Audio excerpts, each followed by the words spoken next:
live. Hello there.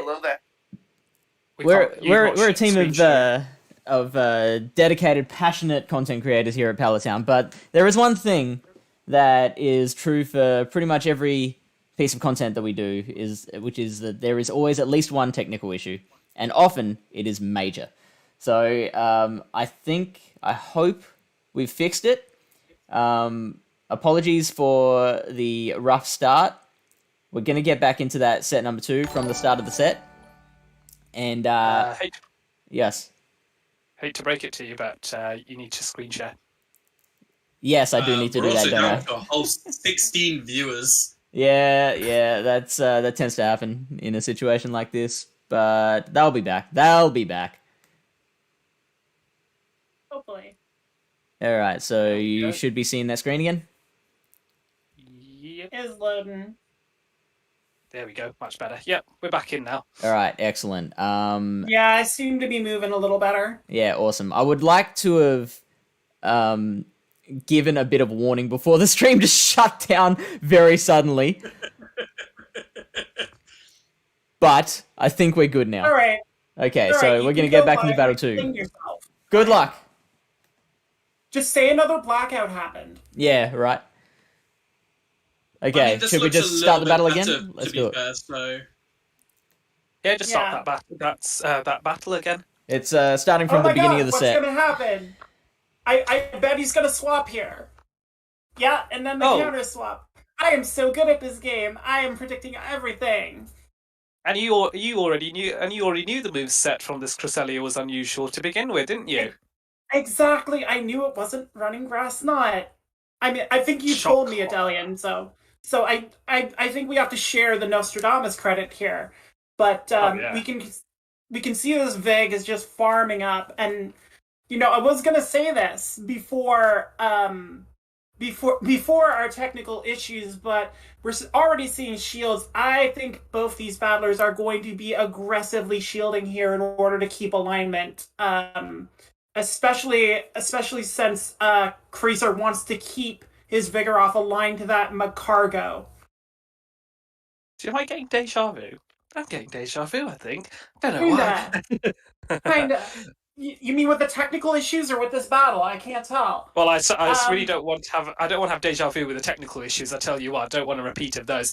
But yeah, we see Vigoroth really getting super spammy with the body slams. Shields coming out now on Cresselia's side to try and chip away at this Vigoroth. Unable to throw Future Sight in time, and Vig is actually able to slip another body slam in, which is not ideal for Cresselia, who's now forced to double shield. So Future Sight now being launched. There's no shields left on Vigoroth's side, so how much damage does Future Sight do? It is a stab move. It I does only get to do see. yeah, enough. quite a bit of damage, but not enough. And I think Vigoroth can outpace. So those two shields were a little bit did not give Creasor what he wanted. If he wanted to maintain his alignment, he hasn't quite managed to do Yeah. that, which is testament to how spammy Vigoroth is with those body slams. Yeah. And now forced to come in with A9, and this is going to let Chianti line the Macargo up with its intended target, and now we just see the reverse Vigoroth against Cresselia. Chianti also running Future Sight in this situation, so both our battlers are skewing Grass Knot in favor of the harder hitting Future Sight, although we saw that it did not hard hit enough in that first matchup. Do we see a repeat here with shields down? Chianti's going straight Moonblast here, and I think that's the play you actually want to make if you're running Cresselia here, just to pump out those moves quicker. Yeah, that makes sense, because you'd rather get two Moonblasts off than get one Future Sight and not reach the second Moonblast anyway, considering both two Moonblasts will probably KO a Vigoroth in most cases at this point. Vigoroth here now able to spam that body slam. Does it? And I believe it has one saved in the bank as well, so it could potentially take out this Cresselia, if I'm not right. No, I take that No, back. The no, it was the colouring confused me there for a sec. So Cresselia able to just about sneak this off by going straight Moonblast and just take out the Vigoroth, which is nice. And then you can see Furious tapping on Chianto's side to switch Macargo into a Alolan Ninetales. And now, unfortunately, it is very much GG's. Alolan Ninetales cannot handle Macargo's bulk. Macargo's typings. it And can't handle this, Macargo anything. yeah, It, nothing at all. it This is overheat, surely. Boom. yeah, boosh. By yeah, we saw Rock Throw Macargo there, which that's been one of the main questions in Comet. Do you run Rock Throw or Incinerate on your Macargo? It depends on what you want it to do. And we saw the Rock Throw just making quick work of my darling Alolan Ninetales. But Poor Alolan Ninetales.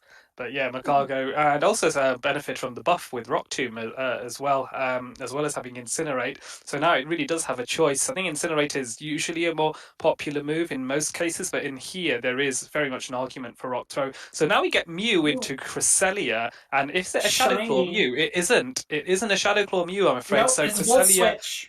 Yeah, a bit safer in this matchup, happy to stay in, and is throwing the Moonblast, which is going to go unshielded from Chianto's side. So that seems not too bad. I think we're going to see a double wild charge here from Chianti. I think that's the Yes. play against Cresselia to try and take it out. Yes, that makes sense. And those Volt Switches have chipped a respectable amount of damage off Cresselia anyway, but 2 wild charges is not going to be enough. So No. Mew is throwing them both, and then does he stay in or does he switch? I reckon a switch will come soon after this. What do you reckon? You have to. I would think. No, he's just going to sack the Mew, I think. Yeah, Okay, fair he's enough. going to let the Mew take this hit. I wonder if Cresselia should have farmed up a bit more there first, but yeah, fair enough. Giving Vigoroth a bit of farm at this point now against this Cresselia, but I don't think it can farm up quickly enough before Cresselia can launch a Moonblast at this Vigoroth, so it will have to shield to preserve its health.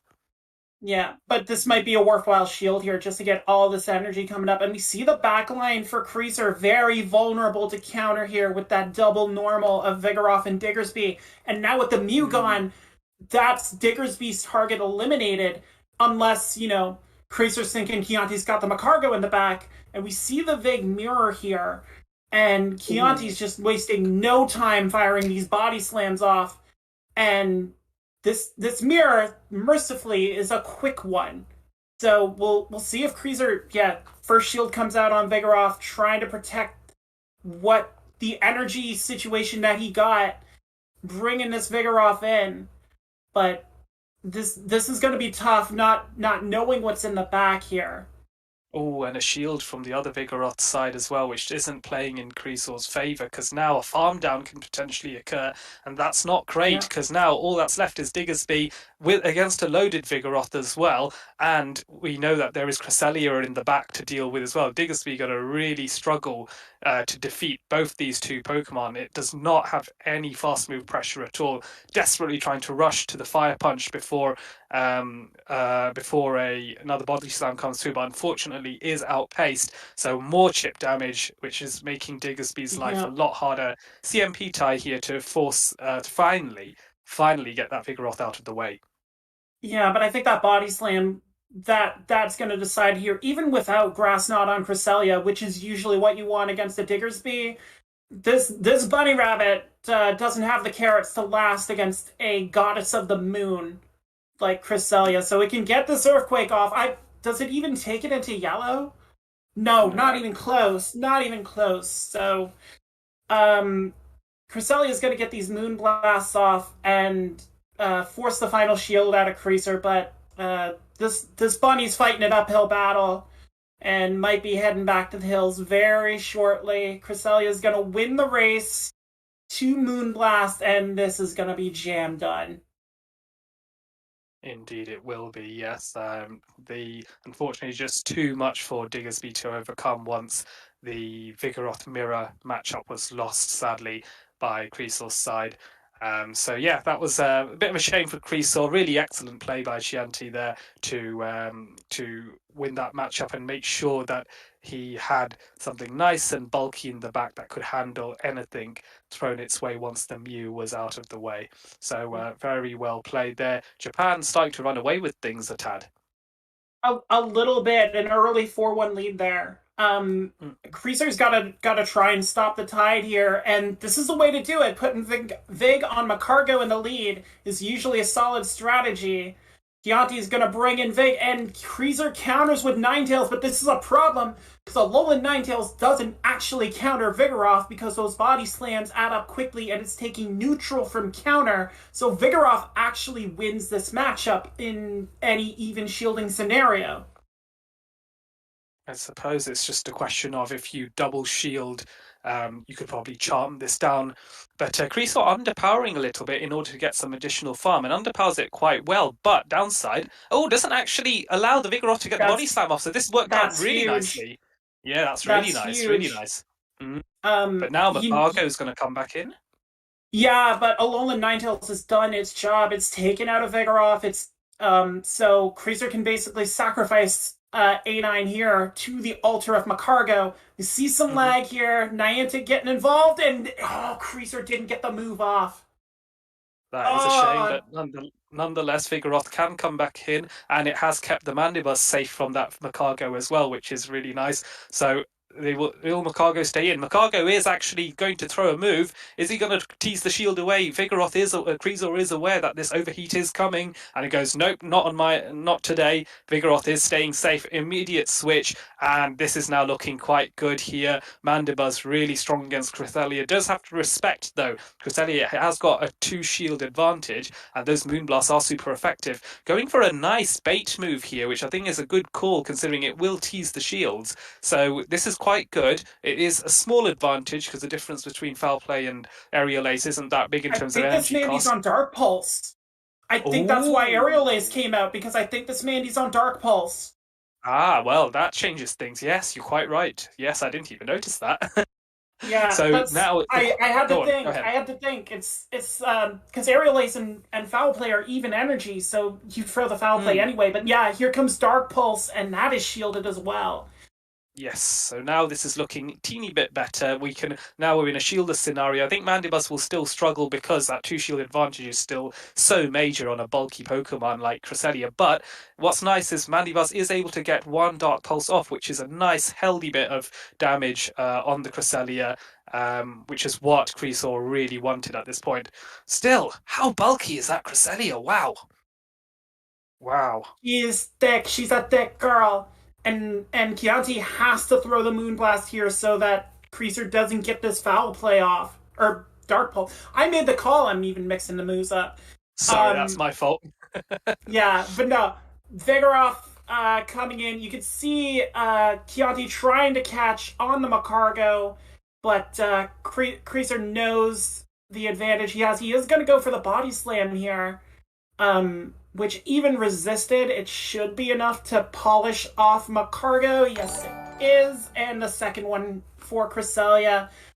So a big point earned there for Creaser, preventing the 3-0 and keeping California in it in the early going here. A 4-2 advantage for Japan. Yeah, not too bad. There's California are slightly down, but certainly not out. Creasaw fighting back there, so really well played by Creasaw. So now we move to Battle 3, where Creasaw is going to stay fighting for the California side, but now he's going to have to face off against the first pairing, which is Encounter, and we have seen that Blaziken in action before. Now, my understanding is that the pairs are able to communicate to each other. If I may be wrong, but if that's the case, then Creasaw will be aware that this Blaziken is running Stone Edge. So that element of surprise on Encounter's side is probably going to be lost. So I suppose if you are if you are Creasaw, you'll be thinking, okay, it's as Blaziken's running Stone Edge. I need to be a bit careful with my Mandibuzz. Cresselia certainly has a lot of play there. Alola Ninetales can charm down, but does have to fear the Blaze Kick, so maybe not. But Diggersby has a if it has an energy lead, its Earthquake can really go to town on Blaziken, but those counters do add up. So it'll be interesting to see how Blaziken works its way against this team. It does have a lot of coverage here. Vigoroth doesn't like it, Diggersby doesn't like it, Macargo doesn't like it, and the Stone Edge will be feared by Alolan Ninetales and Mandibuzz. So I reckon we'll see a lot of Blaziken. What about you? What do you think? I think so too. I wouldn't be surprised if Encanto pairs Blaziken with Mandy just to have a Pokemon that he knows he doesn't have to shield and can actually put those shields onto Blaziken.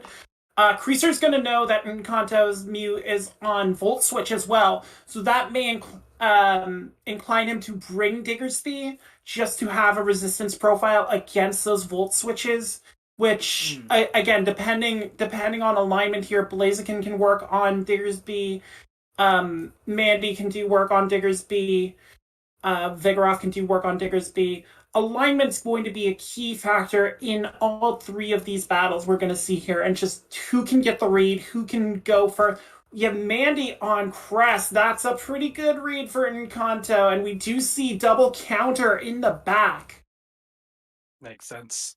So this is Cresselia is going to get the Moonblast off first. Let's hope that there's no debuff on Encanto's side, because that might cause a few problems for him. Oh, and an immediate switch to catch the dark move. Really fantastic. I think it's foul play in this case. Yes. Yeah, it does definitely look like foul play in this regard. Really good catch there. So now Mandibuzz staying in order to farm up a bit more and maybe to tank another move. Is he trying to catch as well? Fails to do so. Oh, very clever. Very clever. Very clever. Did try and catch the move. Vigoroth's got a pretty good matchup here anyway. And he knows that Creaser's Mandy is on Dark Pulse, so he can farm up a little easier now, knowing that he can't go the 4-3 that we usually see with the Snarl Foul Play combo, knowing that Creaser needs more energy to get to that Dark Pulse to avoid having to use a terrible, terrible move in Aerial Ace. And these body slams, even with Mandy's bulk, are going to start adding up quickly. Yep, just because Vigoroth, with the stab bonus, that body slam is just a real pain. And I think this is a second body slam. I think potentially one more body slam will probably take out Mandibuzz at this point, or bring it damn close, especially with that counter chip damage. But not before Mandibuzz can launch a Dark Pulse, and no shield coming out on Encanto's side. So Encanto relying on Vigoroth to withstand the Dark Pulse, and then trying to catch, not quite managing it.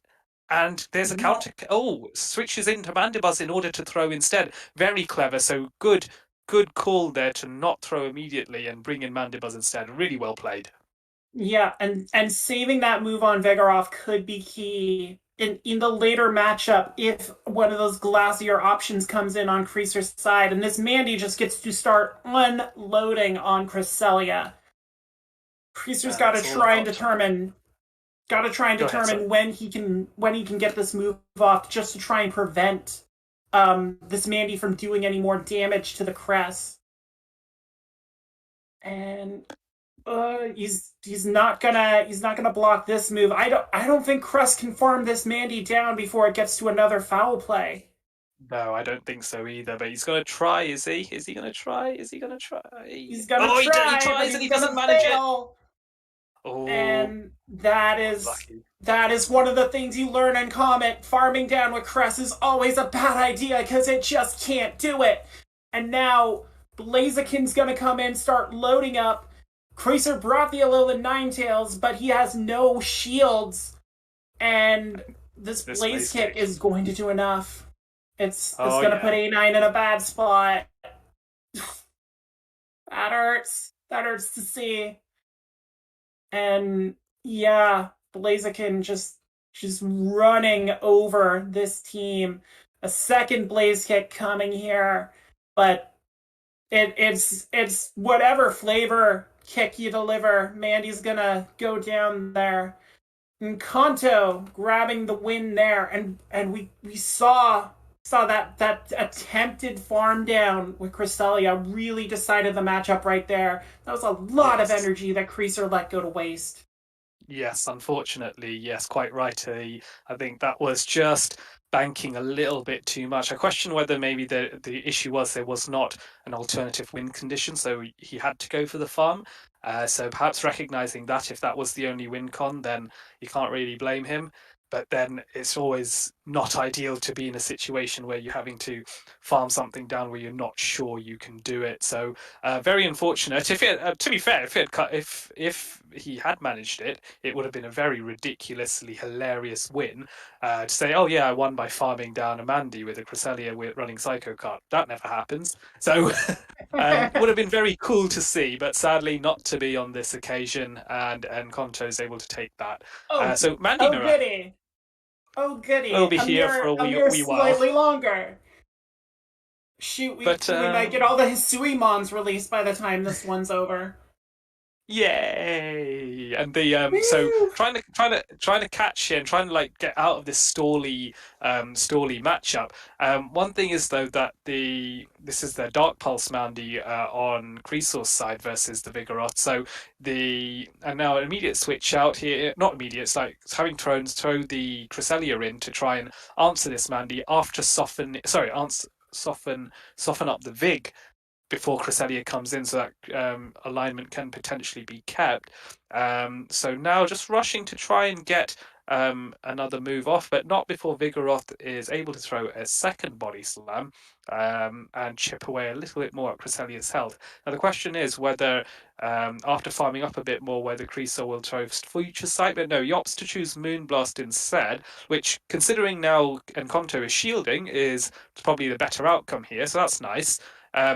Did he get a debuff? And Encanto's going to know that this Crest is on Future Sight as well, because as you mentioned, teammates are able to share movesets and able to share information gathered in those first matches.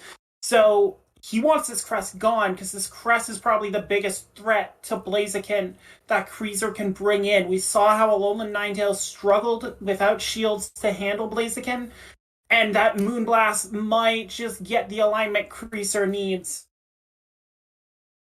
Okay, so this is looking pretty good. Cresselia is able to survive, and now the question is it the Mandibuzz that gets brought back in, or the Blaziken? And going for the Blaziken in order to farm this down. Encanto does have a shield advantage. Oh, no, sorry, no, I take that back. Creaser does have a shield advantage. No shield!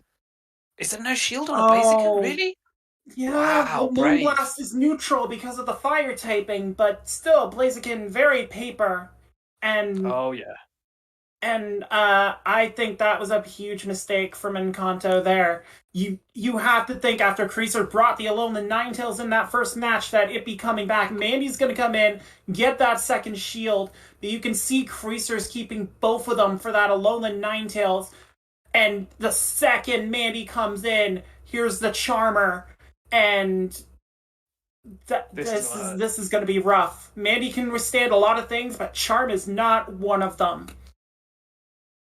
Nope, absolutely not. So all Mandy can do is just launch those aerial aces and chip away as much as possible. Creaser has two shields here, and that's going to be the real difficulty. How are you going to overcome a very charming Alolan Ninetales and the shields on top of that?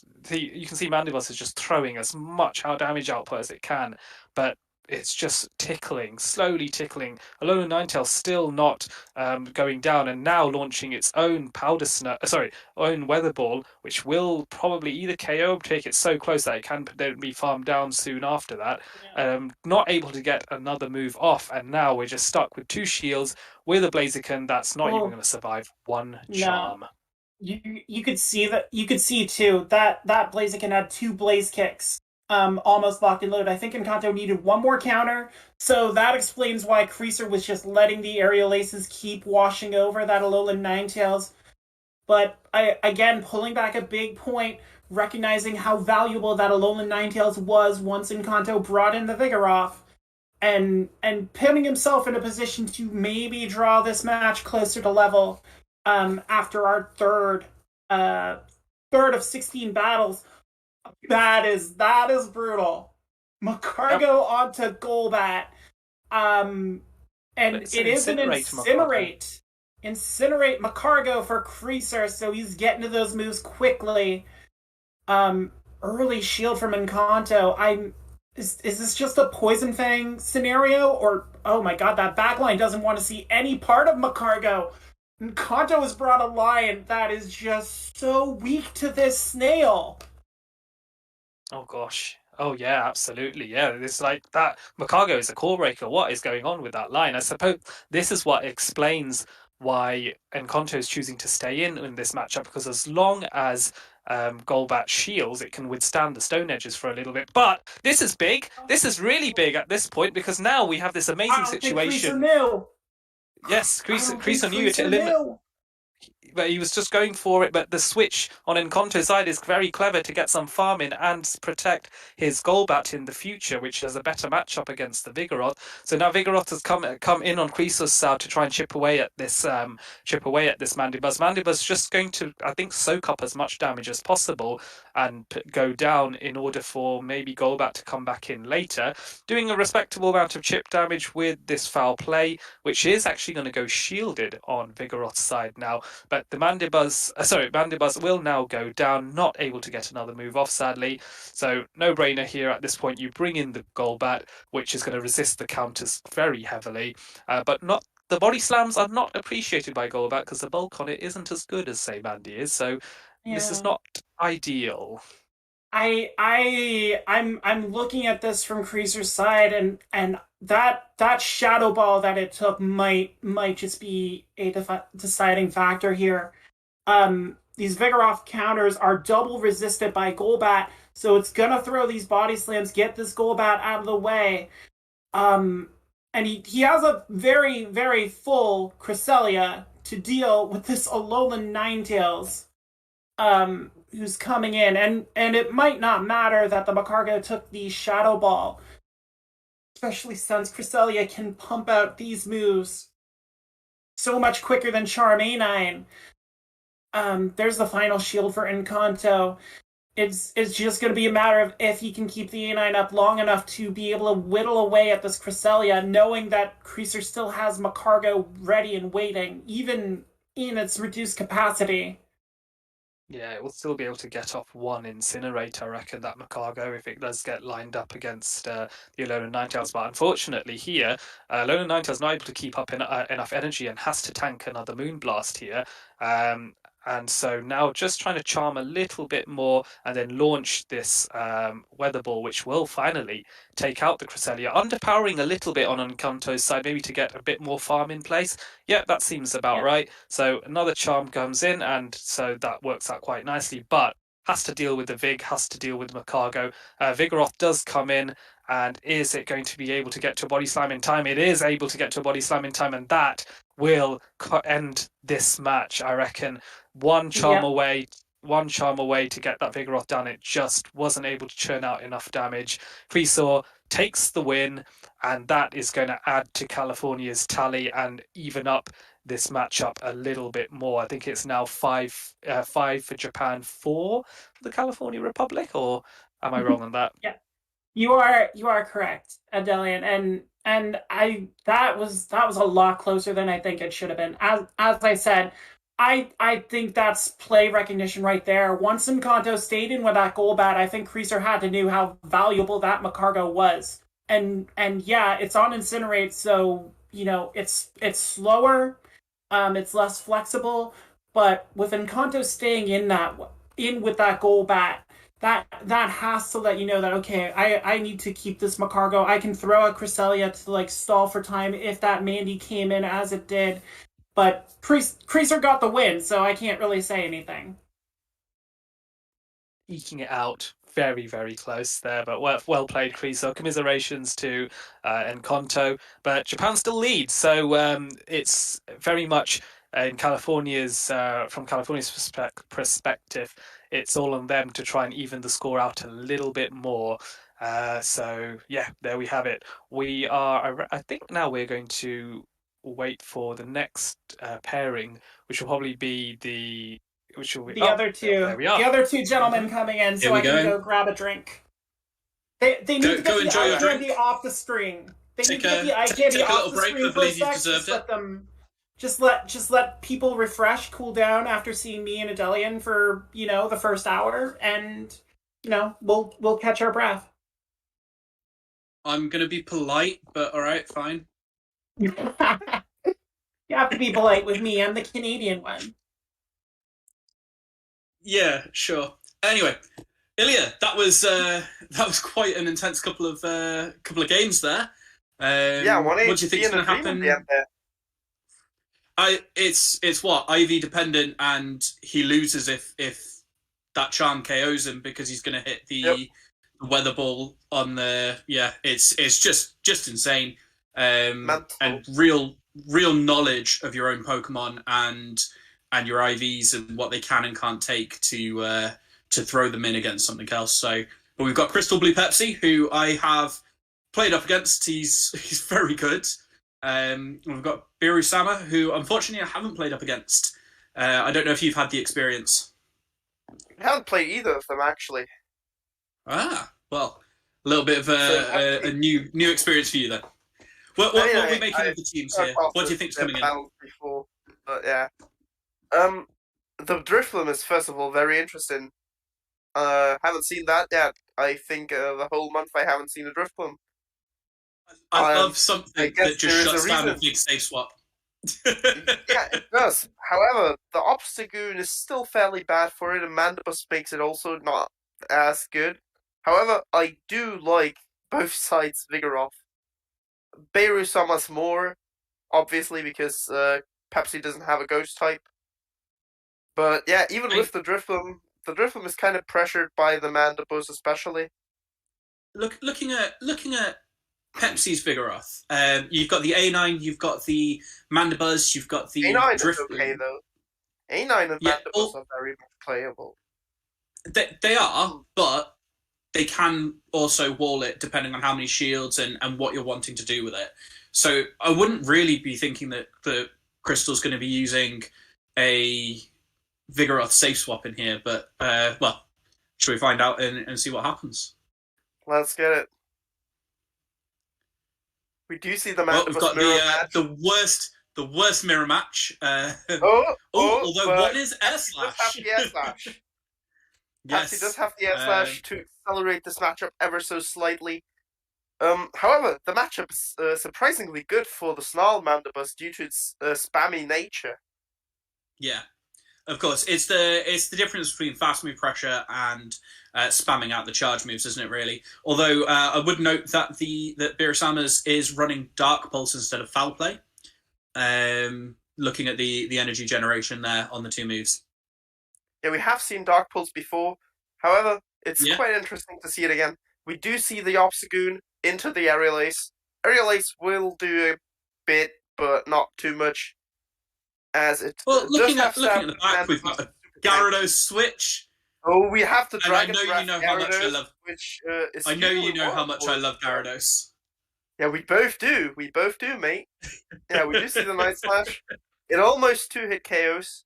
With the counters, I guess it can. So, Pepsi will have to shield the Night Slash, I believe. Actually, with Virusama no shielding, it won't. Yeah. It won't.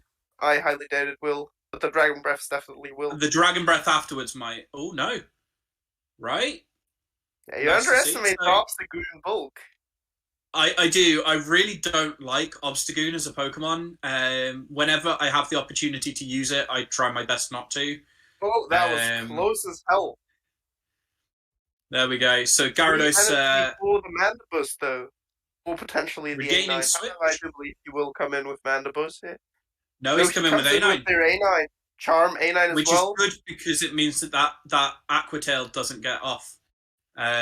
So sniping the Gyarados and making him waste, 32 energy, thereabouts. In comes the Cresselia running Grass on Moonblast. Nice to see.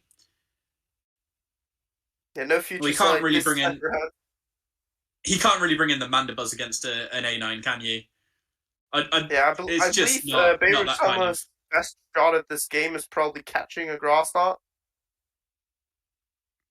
I think it might just be 2-shield the A9. I'm fairly confident that Cresselia at least gets off the charge move still, even with the 2 shields. However, I think you are it correct. obviously does KO. The Moonblast Exactly, they will and I land think that won't KO. I think running 2 shields in here, because Pepsi has to shield this weather ball. You'd have No, thought. he doesn't. Cresselia is also too tanky. It can tank it, but it now puts it into charm down range. And Yeah, yes, the grass it knot's would going have to come been in through. charm down range regardless, but it still reaches the charge move, and he does have Air Slash on his Mandibus. Yes, but the charm difference here now may be enough to flip the Mandibus matchup, even a shield up. So you see here, he will you've have got to shield that weather he's ball not now. going. He's going to have to shield the weather ball here, and the couple of charms that he's going to get off before he's able to farm down is going to put. I think Beerusama's very clearly going to win this match. Yeah, he's in a very good spot here, especially with the absolutely I don't see a win Mandibus condition. on his side. Still I don't see a 2 win aerial condition aces for ready. Pepsi, unfortunately. Me neither. The HP disadvantage here, the energy disadvantage, Ear Slash not being that great a move. It's all just factors that aren't exactly going in his favor.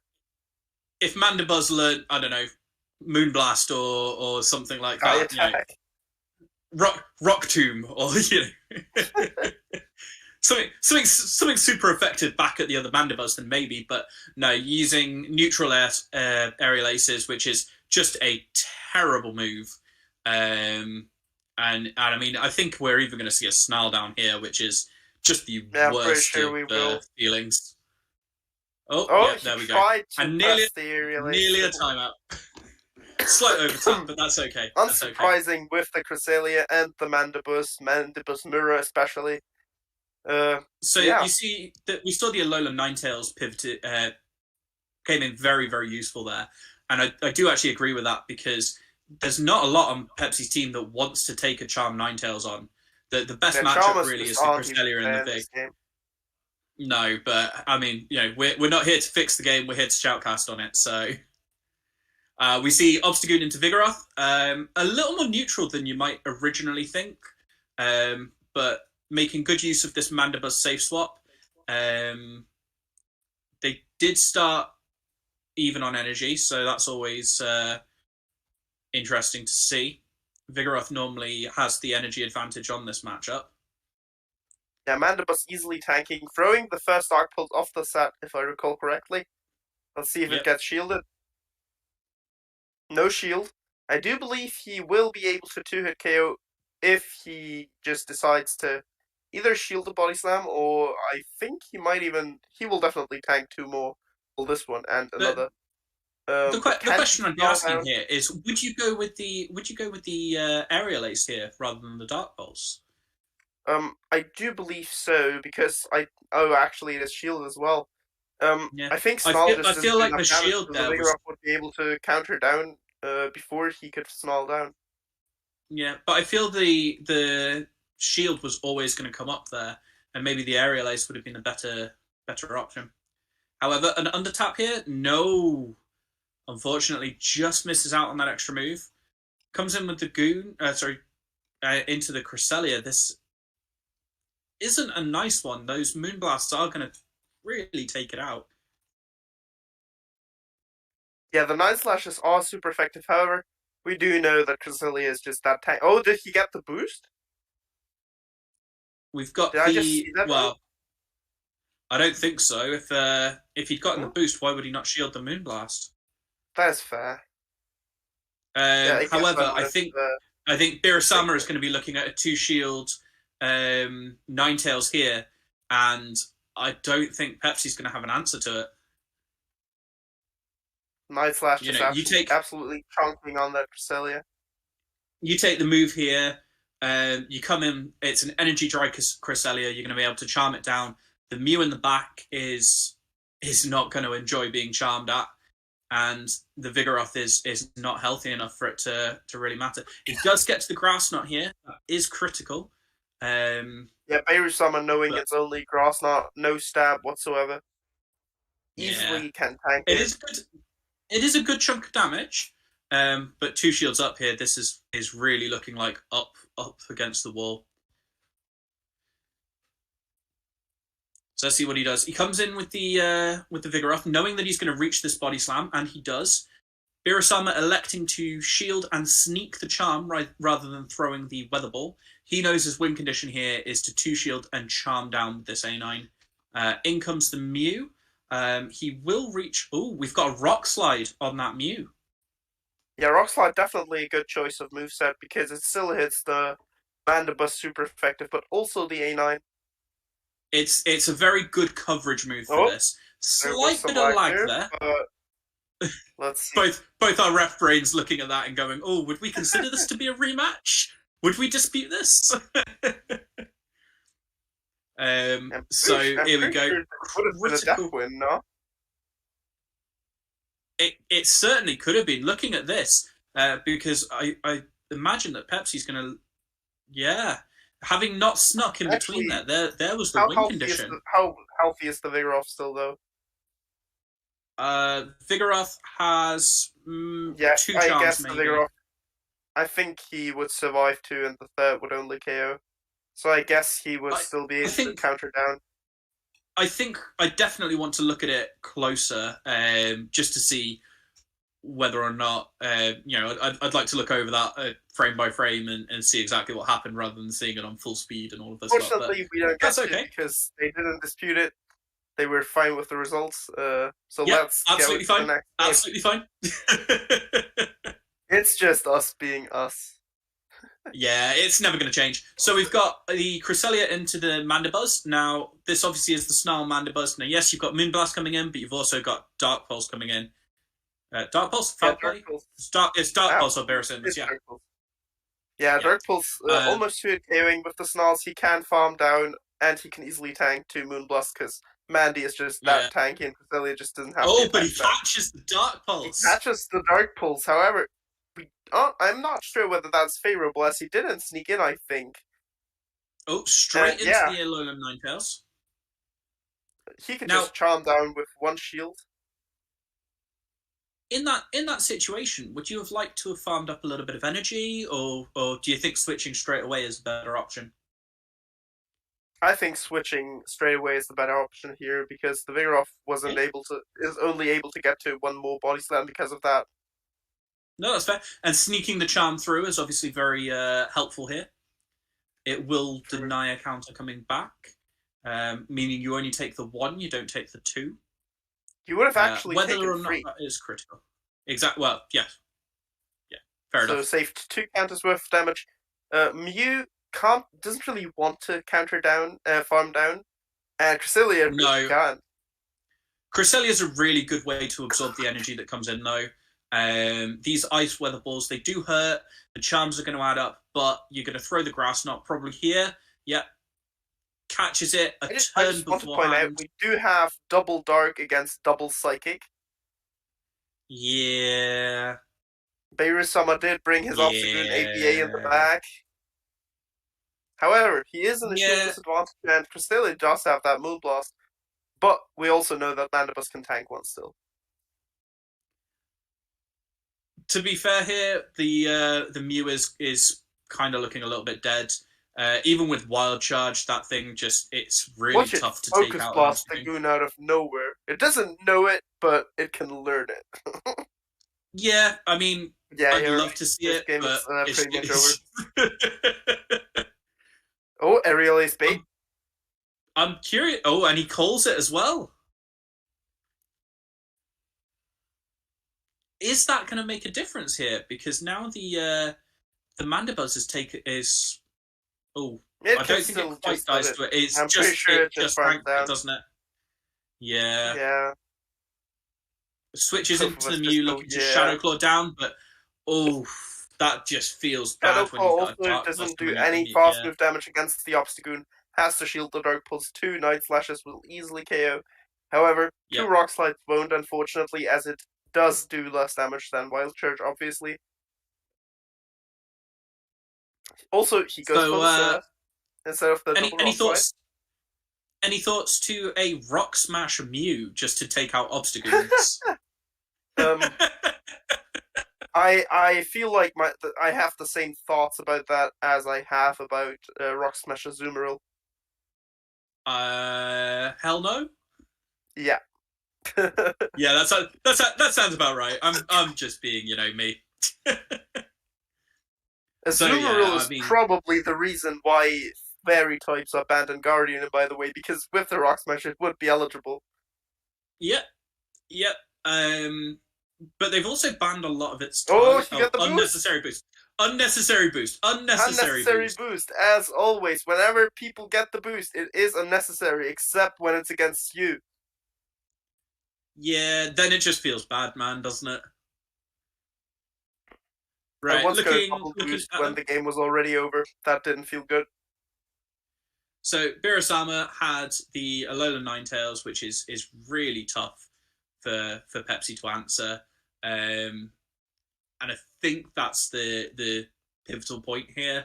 Like, yes, he's got the Rock Slide on the Mew, which I feel is his answer to the Alolan Ninetales, but Mew does not like taking charms. He's got that Vigoroth, which, yeah, is okay, but if you can bait out the Vigoroth elsewhere, unless Pepsi is saving the Vigoroth for the Ninetales, the Ninetales is kind of just going to sweep.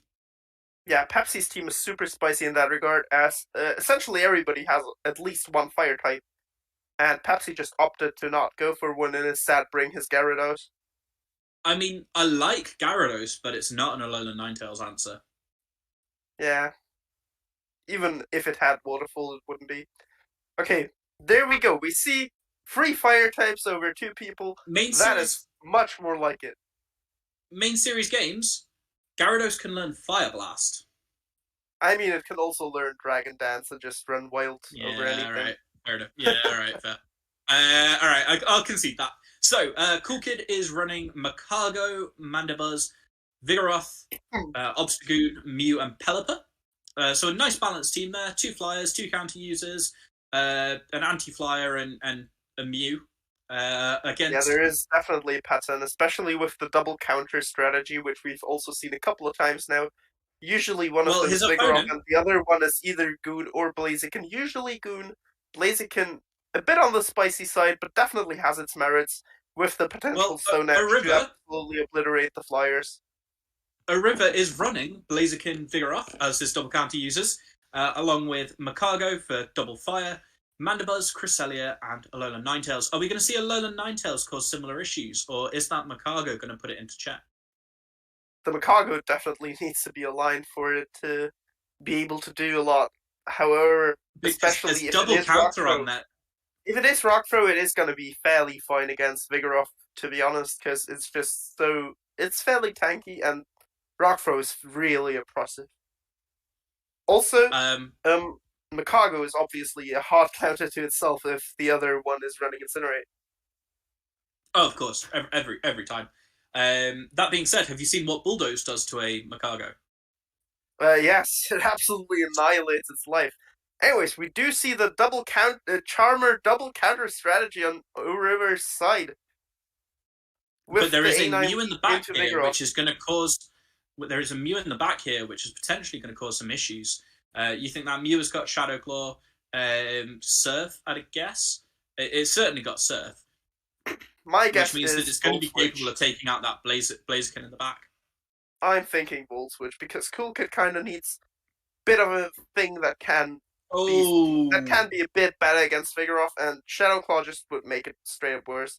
We actually do see the Shadow Claw. We're both wrong. There's no Volt Switch and there's no Surf. Oh, that moveset is so spicy. Especially in this meta. Cool Kid is a phenomenal player. I'm unsurprised to see something wild coming out of that. Pun intended. Yeah, let's see what he can do with that. Okay, he's going to switch into the Pelipper here. The shield. I feel like he's at a bit of a disadvantage, especially having died on the body slam for that Alolan Ninetales. Getting that body slam off would just have been absolutely perfect for him, but he's able to fight back here. He's a double Weather Ball, which means this figure's almost certainly going to have to shield if it wants to get off this body slam. Yeah, definitely has to shield one of them. He should get it here. Yeah, Yep. no overcharge by Cool Kid. Absolutely pitch perfect counting. With the Blaziken in the back, actually, he's really afraid of this Pelipper. So he needs to Yeah. either get rid of it entirely or at least catch a Weather Ball and throw one charge move still. Here we go, he's back onto the go Alolan into his Ninetales. A9 to put pressure with the fast moves. Ooh, Fairly and questionable actually as has the to Pelipper throw, has the energy advantage now. but he had to throw, otherwise the A9 was going to reach that Weather Ball. That's true, but he still just outpaces now, doesn't he? And he can't come in with Blaziken because that's just going to die If he to comes a in- single... If he comes in with He comes in Vigoroth, with he'll Vigoroth. outpace him. No, he won't, But- because Pelipper farmed more. So now No, that's what I meant. The Pelipper out farms. Can he The counter Pelipper down was is the a question. slight one wing attack ahead.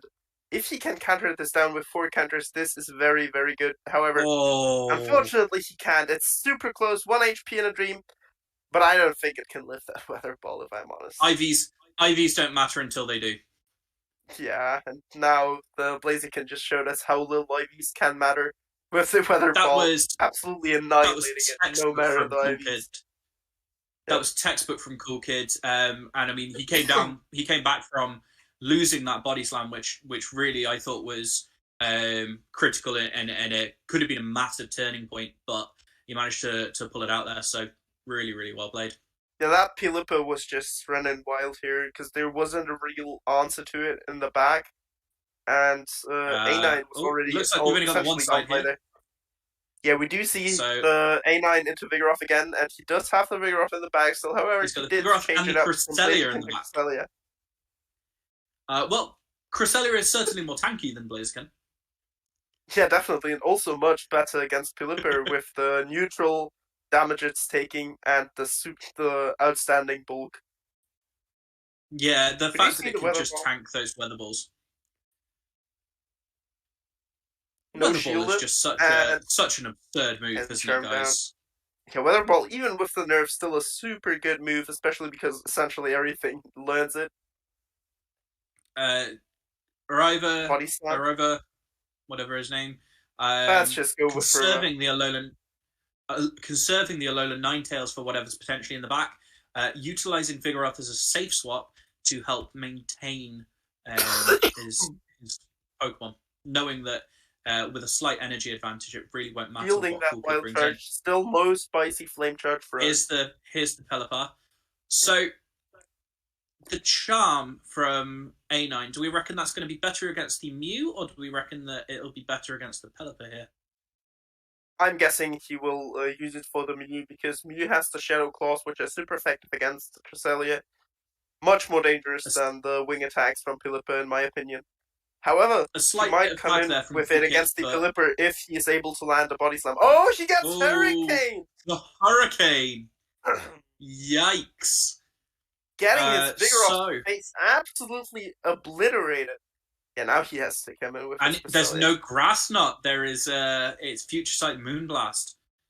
Yeah, I've seen that moveset I- quite a couple of times because people do Yeah. need their Cresselia to have some play against things like Ninetales especially. And have that neutral stab big charge move. Yeah, we do Well, see in the comes- Mew come back in. He immediately counter swaps into his Ninetales, forcing the energy of that Mew and getting it really low. Charm just does so much damage. Yeah, Charm's not even fair. Obviously shields, despite being so low on HP, because one Charm will just do so much. Yeah, but the Big Shadow tie. Claws. Cresselia can easily tank even a Hurricane and can just Psycho Cut down at this point. Are we gonna see a Psycho Cut down here? We that feels are like a going to bit see of a bad Psycho manners, Cut but down. oh, I mean, he can't really do anything about it. He won't reach 2 charge moves in time. he could throw the one. So- He could throw the one charge move and let Cool Kid not shield. Yeah, but like, what if Cool Kid shields and then sneaks in or something if he loses because of it? See, That it was a would've- lot it was closer. fairly That was close. a lot closer. Yeah. Yeah, reaching the Weather Ball and the Hurricane was crucial there. But didn't make a difference, fortunately for River. Yeah. Also, it fortunately was a for very him, his well-played A9 match. simul KO'd with the Mew instead of surviving with 1 HP, which would have given the Pelipper potential extra farm. Well, he also had a weather ball on that A9, so I think it's a little bit hit and miss on that because the weather ball would have made a massive difference, but the farm obviously might have made a little bit more difference. Okay, So, we do see Macargo into A9. Just the hardest lead. Rock throw Macargo is as a well. rock throw Macargo. Rock throw Macargo confirmed. In comes the Cresselia. In comes the Shadow Claw Mew with Flame Charge. So we're going to see those Flame Charges ramp up the attack, let those super effective Shadow Claws really start to chunk away. And when you look at the amount of damage actually done before that charge move, the fast move's really starting to add up on that Cresselia. Quite frankly, I'm going to be absolutely shocked if River. I'm going to be shocked if River manages to flip this game still with such a massive disadvantage. Having 2 Pokemon super weak to Rock Throw in the back, going shields down already. Okay, he gets the shield back at least. He gets the shield back, but this Mew is going to throw another move now. Or the Mew can even throw 2 wild charges before he reaches another Moonblast. Yeah, this is just looking horrific, really. The wild charge, I think, KOs at this range.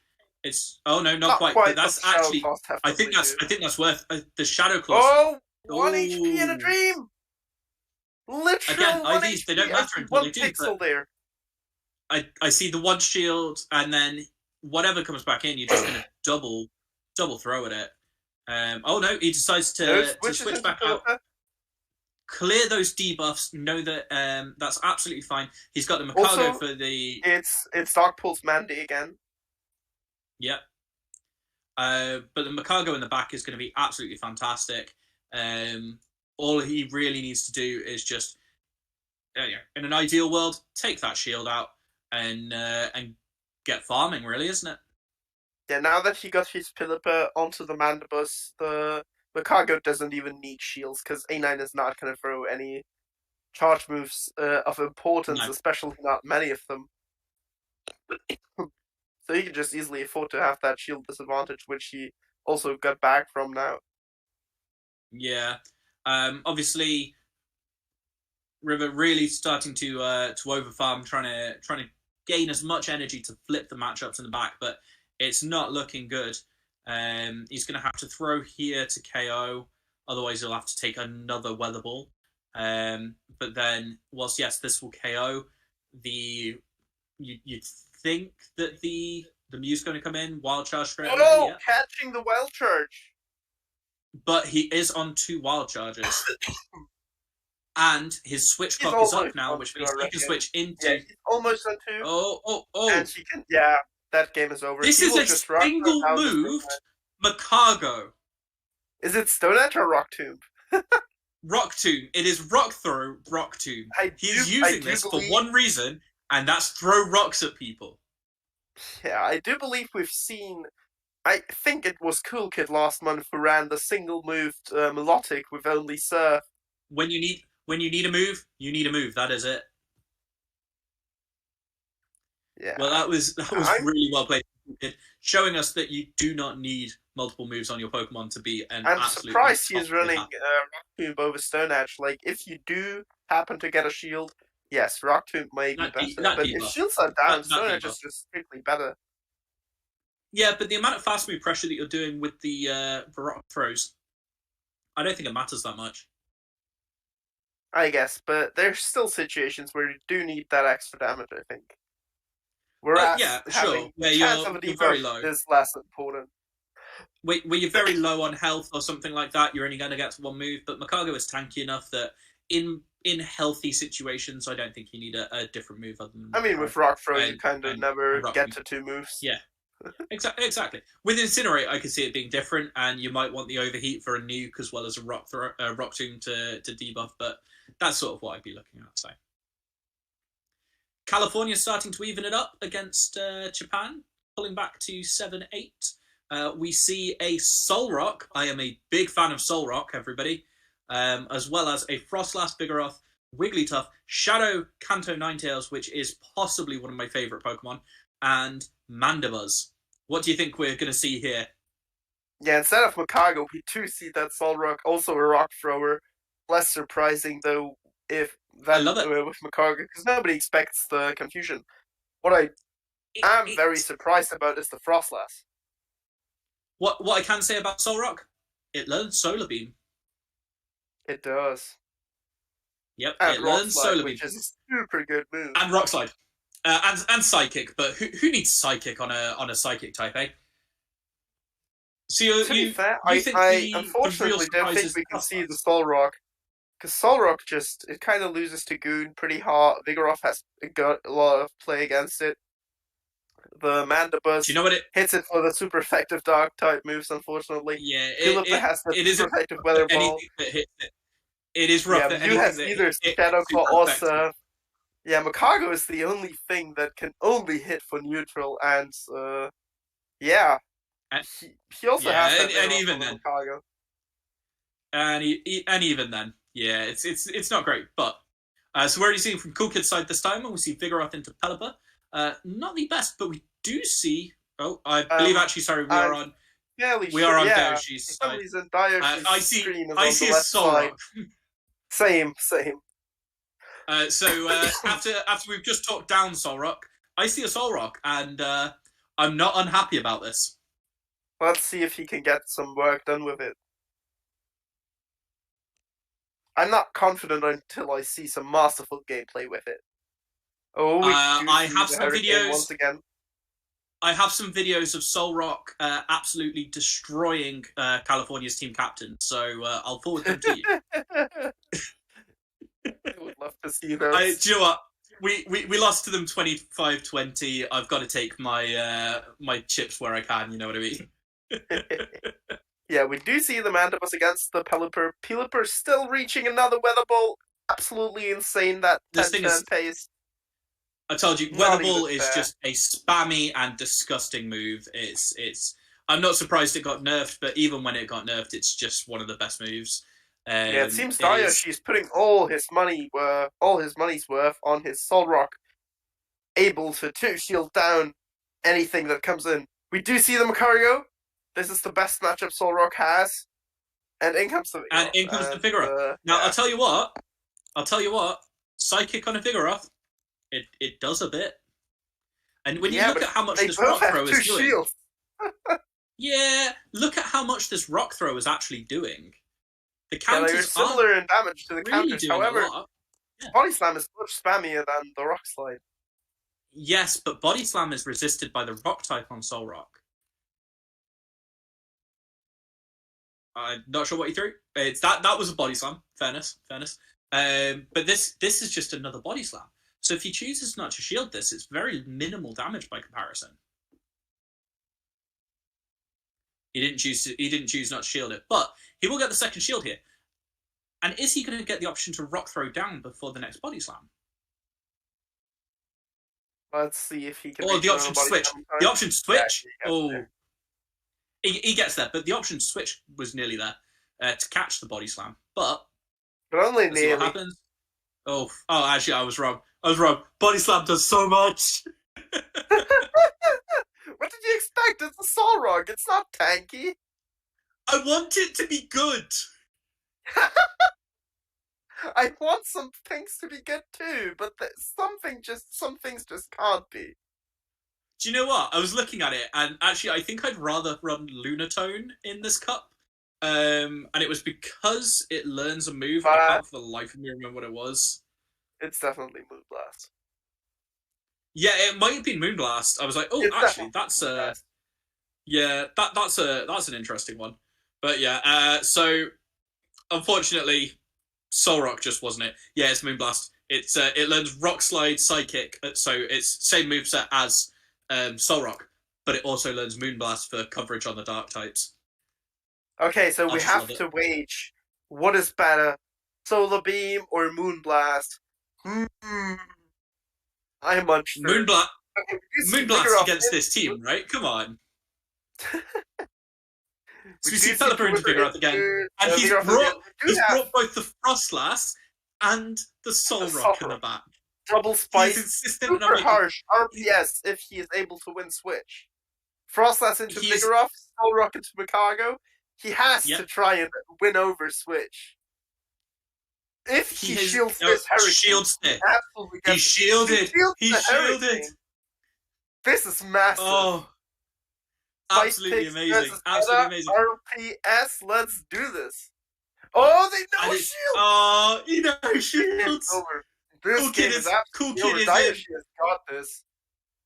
Cool Kid is in real trouble here. He does not realize it yet, but he is in a lot of trouble here. Yeah, Dayoshi going, Omae wa mou shinderu! And Cool Kid can only be confused about what actually happened there. Sure. Is he able to reach another? No. However, the Bulldogs won't do anything against the Frost Lasso. No. And he Yeah, knows. really- And he knows Oh, it. And he brings it in. big And look at this. throw Oh, look at this. Soul Rock is going to be MVP here. Absolute MVP. I mean, I'd argue the Vigoroth was MVP, setting up the harsh RPS, but yeah. Setting Soul up Rock the is RPS. doing Nah, itself. Soul Rock. Look at this. Look at this. It has to Your, shoot Maca- this. your, your Rock Snail has got nothing on my Sun Rock. Yeah, he does get to rock throw down. Vigoroth will need to throw a charge move so as to not get rock slated, but I do believe. Oh, actually, no. I hoped that Cool Kid would save our time, not throw a charge move, because there is still a full HP Frostlass in the back, which he would need 2 bulldozers to get rid of. But no, he throws It's the body also slam. nearly. Alien It's has also put got a cover. lot of energy. Like he just, Yeah, he knows. This He game knows. is over from He the got start. The outguessed. Like moment the Hurricane was shielded, the game was over. yeah, in that scenario, is it not better to just be throwing multiple weather balls and The thing is, taking a it lot of into people shield? know shield, and you don't risk getting snuck against or anything. Yeah, and he's Hurricane American does though. He work. doesn't get snuck against. True, true. Sorry. I'm not suggesting that Americans have an advantage in the sneak department. I promise. Mandy versus So we've got Philippa. Pelipper into Mendibus. Where is the Solrock? The Solrock is still in the back. Oh, we have that Solrock in the back. If he manages to win this scenario, he can get his All he needs to Solrock do- paired with the Pilippa and All he Vigoroth needs to with do the is cargo. tank a body slam here. Like if Cool Kid ever goes energy dry on this Vigoroth, he's able to switch in, counter down, and put himself in a really good position. Yeah, he will so, probably if this try is to just. He can honestly just 2 shield down the whole team after this Vigoroth is gone with the rock throws. yeah, I think that's what he's going to end up doing here. The Mandibuzz is here to tank out the moves as well as draw out the. Oh, The he is Vigoroth. able to reach 2 body slams though before he can throw another foul play. Will he shield the second body slam to win switch, or will he give it up? Oh, no, he switches. Oh, aggressively, he switches. catches the body slam, sneaks in, massive. Absolutely massive. So this puts him in a position where he should be able to counter down. Switches straight into the Pelipper. Oh, but which he is does have that okay. energy advantage and the shield advantage. Is up a shield exactly. This game is over. So I think He still has I think the we'll foul play see- sword. we'll see Weather Ball. I think this time rather than the Hurricane for obvious reasons. Can the Vigoroth survive the Weather Ball at this range? I think it's close, but I think he can do It it. definitely can. So he elects however, it's not like to a shield, couple of HPs. and he Yeah. should, and he does get to the body slam. So IVs absolutely, don't matter until they do. Rehearse it, kids. exactly. That body slam then KOs the Pelipper. In comes the Coming in. Macargo. Oh, the Rock throws Soul it down, Rock is but gonna The do Soul Rock its is going to job. 2 shield sweep. The Soul Rock is going to 2 shield sweep the way through the rest of this team. It is. I would Cargo not can be only surprised reach to see one him build charge up to move, 2 but rock slides. He just has to shield that one. Quite frankly, There we go. So he could just aggressively combo play this with the I foul play. wouldn't be looking to combo play now. Oh. I would be now. So yeah, you know that the Vigoroth is going to switch Quite in after your frankly, energy it drop. didn't really matter, does it? He still has 2 shields. I mean, yeah, but at the same time, you do Macario what is you not can, reaching don't you? another charge move. No, so He has to shield. But it, though. really- No 2 shield. Actually, we said at the beginning of this that Solrock was not good. This is because because it isn't. You got to pair it with the Makago 3 times. And look at what his team was designed to do. It brought in the Makago. Oh, 2 times. Because in fairness here, the Makago is really good against the rest of the team. So the Makago comes in, and he knows that he's got something to pair the Solrock to it. Exactly. So it's just about pairing it around, and I think that's what Dayoshi has done really, really well here. Yep. And I know I've got a good friend. I've got a good friend here who is absolutely loving the fact that Solrock is being played this well. Who's that, Ilya? No. Ojinja Ninja. Ah, gotcha. I personally love a Solrock as well. I used that myself during the Gymbreakers tournament. I managed to get a couple of 6-0s during our rounds before we finally got knocked out. But yeah, I'm a massive fan of that one. I'm just happy to see Frostlass get a win. Yeah, right? It's weirdly underrepresented in this meta. There's a lot of rock and fire in this meta. There's a lot of Makago and Dark and just it's not normal, well positioned. so it can't shadow ball things. There's not a lot my girl can do here, but she got a win. She got a win. Frostlass normally finds a way. So where there's a Frostlass, there is a way. We are back here to promote the sponsors of the competition, the Gymbreakers competition, which is Pogo Raiders. Pogo Raiders is a really useful online tool for hosting and joining raids. You got to check out Pogo Raiders. They've been optimizing a fully custom raiding organization tool for over a year. They host over 3,000 raids a day and have over 150,000 members. You got to try that free rating tool. Beyond the rating tool, they also are a community of dedicated Pokemon Go players. Join their monthly PvP tournaments. They've been running it for a little while now, and they've enlisted the help of the Gymbreakers referees just to make sure it runs as smoothly and fairly as possible. And you can find help from some of the best players in the world, along with access to infographics and information about everything coming up in Pokemon Go. If you want to join that community, and I think you should, go to pogoraiders.gg. That's Pogo Raiders.gg, or the Discord server at discord.gg/Pogo Raiders. Guys, we are 6 sets in, very, very close. It's exciting. I don't think it's possible to call a winner right now. Like, normally by this point, you've got a team that's starting to eke out some kind of advantage. You can see in some of the plays, one team is just pulling away from the other, but just not here. It is so neck and neck between these two countries, and that's amazing to see in a semi-finals. If this was a final, it would be amazing. Mm-hmm. But the fact it's the semis, it's really set up for whoever fact wins. It's a semi, it's terrible. The US. Well, yeah, of course. The winner gets America. That's what they're fighting for, right? They're fighting for America. Woo, America! America! Do we have any favorites? Like, is someone going for one team over another? I mean, I am, but you probably don't want me to answer this. Okay, so there's 2 main points. Yes. First of all, anime is awesome. Second of all... Right. Correct. Second of all, well, sushi as well and stuff, but yeah, anime. Oh, sushi? Yep. Yeah, California I have to go roll, with sushi. Second of all, both Cali and USA had won a World Cup before, so Japan would be a new single winner, which would be absolutely awesome. That would be cool, and I do like an underdog. I have to go with Japan, because have you seen how they performed in previous tournaments?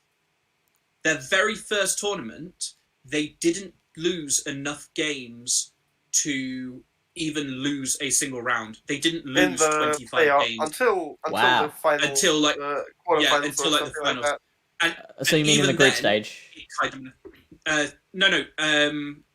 They were Division B to start with. Right. The very first round, they made it right the way through. They won the whole thing at Division B, if I recall correctly.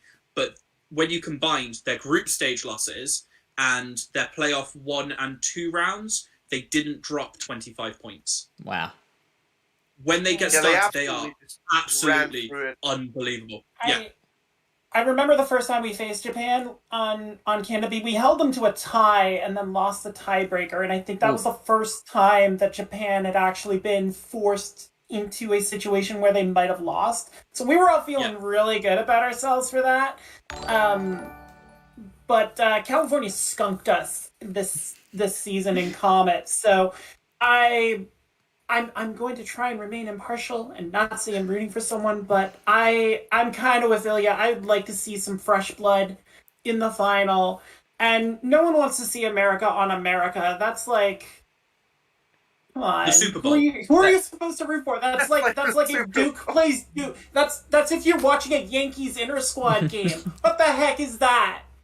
They're already all over my TV. For British people, it's like if Manchester United had a scrimmage against Manchester United. Who are you rooting for? No one. You're rooting for flu. AJ, hang on. That's Man U versus Man City. That's a common thing as well. You hate both. All right, let's get into the next set. We're gonna go to set number 7. Score is 8-10, Japan's way. Where Hawkeye and Final Boss AJ are gonna take us through Wadaj and Jay Fayato. Two absolutely cracking battlers as well. WDH has absolutely thrashed me. It's really not fun, but we're seeing Frostlast again. I'm sure you're happy about that, and I know that Jay Fayato is a just cracking player. Well, I know who I'm rooting for in this one. Sorry, Ashish. All right. But yeah, Frostlast does look like it can put some work in against this team. It really has to avoid Macargo, but other than that, it can threaten the Flyers. It can threaten Cresselia.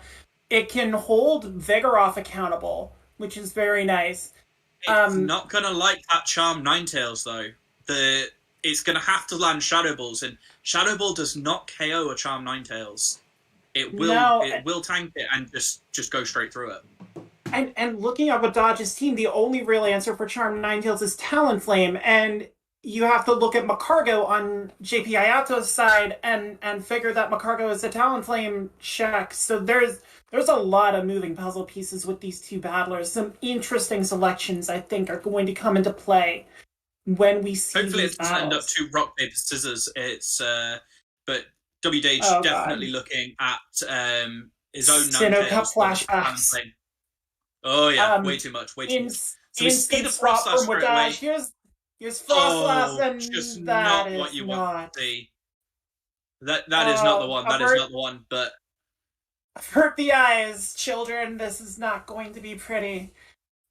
It is going to be brutal. It does take the Shadow Ball, but it takes the Shadow Ball so well, and the Incinerates here just really chunking down. Throws one, decides to throw I think it's a Rock Tomb. It would make sense for it to be that's Stone Edge. It is in fact a Stone Edge. That is the Stone Edge animation. That is okay. The Stone Edge comes out, but he is likely to throw the Overheat here. If he gets it off, he does get it off. Just gets to it, yeah. Yeah. So WDH forced to shield or really take a lot of damage. Oh, he tanks it. That is just brutal. So now you're looking effectively one Pokemon with 2 shields versus 2 Pokemon with 2 shields, and one of those is a Ninetales. I'm trying to figure out what Wadaj has that he can put 2 shields in with this. He knows Mandy's here. He hasn't seen the Ninetales yet. Alolan Ninetales has got to be it, but it's got Talonflame, I guess. Talonflame in the back. That's what I'm thinking. If he brought in Alolan Ninetales to draw out the Magcargo, now Talonflame can work. If that's the answer, it is the Talonflame. There it is. So we're going to see a couple of flame charges to just build up the Incinerate damage, and just really go to town on what's left here. Yeah, well, Mandy can tank a couple of flame charges. We do start seeing shields from Wadaj. He's got to try and protect this Mandy as much as possible, knowing his A9's in the back, but he's going to take the flame charge. Now A9's going to come in. Gonna hurt. So Yeah. A9 is gonna get to a weather ball. If it shields, it will get to a weather ball, but it is not Yeah. going to be pretty. I would expect that he does shield just to try and put that extra charm and weather ball pressure on, but he's going to have to throw here. And yes, he does. He doesn't allow the sneak in, so that is massive. Yeah, Likely big to see a math shield right here there. from WDage. WDage shields. I would expect now a farm down and a throw on the Mandibuzz. I would expect the throw just because then you can, if you can then get I think this math doesn't work out though. I don't think the math works out for Dodge. I think he needs one more. The sneak there was enough there to allow the. I think it's foul play. I didn't catch the energy on it. Yeah, well, we'll have to double check that, but yeah, very well managed by JP. Good game plan there from WDage, but Jay Fiato doing absolutely fantastic. So yeah, and getting his Ninetales in the right situation there before that Talonflame really had a chance to ramp up those Incinerate damages, being able to get that final shield. Like, if he'd had a second flame charge off on the Mandibuzz from the beginning, the Ninetales wouldn't have done so well, and then you're looking at just a very different matchup. So knowing when to switch into what is a really bad losing matchup really did save him there. So we've got Vigoroth into Obstagoon. This is actually quite bad losing matchups. It's neutral in the ones. They are very, very evenly matched in the ones, but the zeros and twos just go in Vigoroth's favour because the Body Slam is just a better move. Switches into the mirror, takes the Body Slam, and then in comes the Alolan Ninetales. So he's got that Macargo in the back that wants to stay away from this. There is that Obstagoon still around, though. It might almost have been better to keep the Vigoroth in and win the mirror match and then align the Ninetales to the Goon. I think I can see what JP Hayato's doing here. He got that Body Slam chip on Vigoroth early just to try and make sure that Alolan Ninetales had enough space because Alolan Ninetales loses this in the one shield. Just a Body Slam spam is so oppressive from Vigoroth. So I think the plan is to make sure that he wins this and keep Vigoroth on Obstagoon, and then whatever is left on Wadaji's side is not going to want to deal with Macargo. Well, yeah, but at the same time, the Ninetales quite cleanly answers Obstagoon, and you but there's Talonflame again in the back, and Macargo does a very good job against Talonflame. It is an Incinerate Macargo, so it's not quite as oppressive as a Rock Throw. However, the Stone Edge is really gonna hurt. Yeah, and Wadaji's going to have to use all his energy to get rid of this Vigoroth. And he just gets to the Body Slam. There's the Body Slam. Critical. But see, from Jay Fiato here, I think he's put himself in a position where he could have conceivably lost that matchup by putting the Ninetales in, because he could have lost Switch there. Even with the little bit of the Body Slam chip, given that the Vigoroth switched in, he was at an advantage. I think he then conceded that advantage by switching into Ninetales. He's managed to play it out well. Yeah, I think there were a number of ways JP could have played that, but I understand the reasoning in wanting to get A9 into a matchup where he knew it wouldn't have to face Talonflame or a potential mirror, like.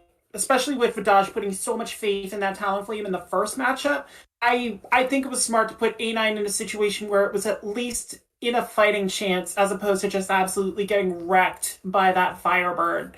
So either way, very well managed by JP Hayato to get the win there. 2-0 already clinched this matchup against Vidaj, but a 3-0 sweep here would be brutal for California's chances of a repeat. So we've got the Mandibuzz into Vigoroth. There is the Vigoroth and the Macargo in the... Yeah. That is can a confirm. Mandibuzz. Yes, we can confirm that now. Yep. Paying attention to the energy now. Exactly. We got so many people running Dark Pulse, we got to. I think Dark Pulse is a really interesting choice on Mandibuzz. It just gives that little bit heavier hitting against the psychic types like Cresselia. Yeah, Foul Play is good enough, but you don't like taking too many Moon Blasts, and Dark Pulse just, as I say, just puts that little bit extra damage out there. Yeah, it's all about personal choice. If you want the damage or the flexibility, we see JP Ayato has chosen flexibility, going that 4-3 snarl count, and putting in some work against this Veg. Does it get the move? It doesn't.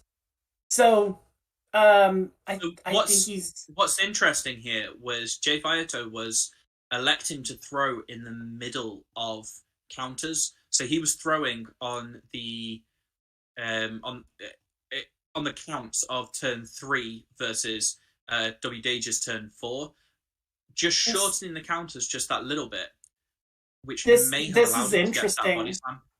This is interesting. Wadaj has brought in Cresselia against Macargo. It is a Grass Knot Cresselia, so it's doing neutral damage to Macargo instead of having to rely on Moonblast. But this could be a sign. Future sight. True, but Future Sight, you take a long time to get there, and you got that second one. This has to be a shield. Yeah. See the shield from J. Fayato to get the Stone Edge off on this Cresselia. Try and put some more pressure on the bulky Moon Goddess. And keep Macargo alive for whatever could be in the back, because if Wadaj has brought that Talonflame a third time, that's a tough matchup for Vigoroth, so he needs as much as he can get here.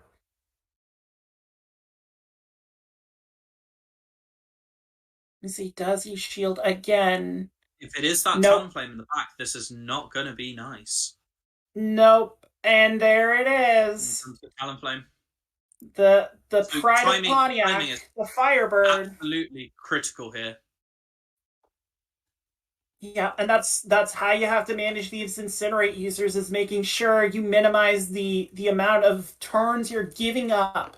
But by using these fast moves, you could see J. Fayato counting 2 counters, then you fire. That's how you manage those Incinerates. And he might be able to pull it off with a shield here. He might be one short, I think. He may be able to take the Talonflame. I do not think he's taking the Cresselia in the back, though. No, he's got to shield this. He's gonna KO before the before the next body slam. This one Incinerate should Nope, he's going to deny the Incinerate damage, but he's on 1 HP. That Cresselia is I was about to say, even Cresselia can farm this down. Yeah, GG. So big point gain there from Wadaj to prevent the sweep. Keep it relatively close at 12-9. We saw so much faith in that Talonflame there, and then the one time that Macargo wasn't able to align on it and prevent it from really doing what it likes to do, J. Fayato was not able to take advantage of that. Still 2-1, so still a good result. As I believe I'm the only one on camera at the moment, so I'll find out how that happened. In the meantime, let's move on. Oh, there we go. There he is. I don't know how that happened, but I'm glad it fixed. We're jumping right into this match then. Zack Attack against Chianti, the last of the quartet from earlier. We see Mew into Mandibuzz here. I was so distracted without Hawkeye's assuring presence on screen that I missed the leads, but it looks like it was a Mew Macargo lead. And then now we have Obstagoon against Mandibuzz. This is a Snarl Mandy, so it's not going to be able to put any fast move pressure on this Goon. It's going to have to rely on Aerial Ace, and as anyone who's done GBL knows, Aerial Ace is a terrible move, and you never want to rely on it for anything. So we will see if Mandy can put enough pressure on this Goon to try and claw back some advantage. for Chianti, but Zach's goon is just doing so much right now.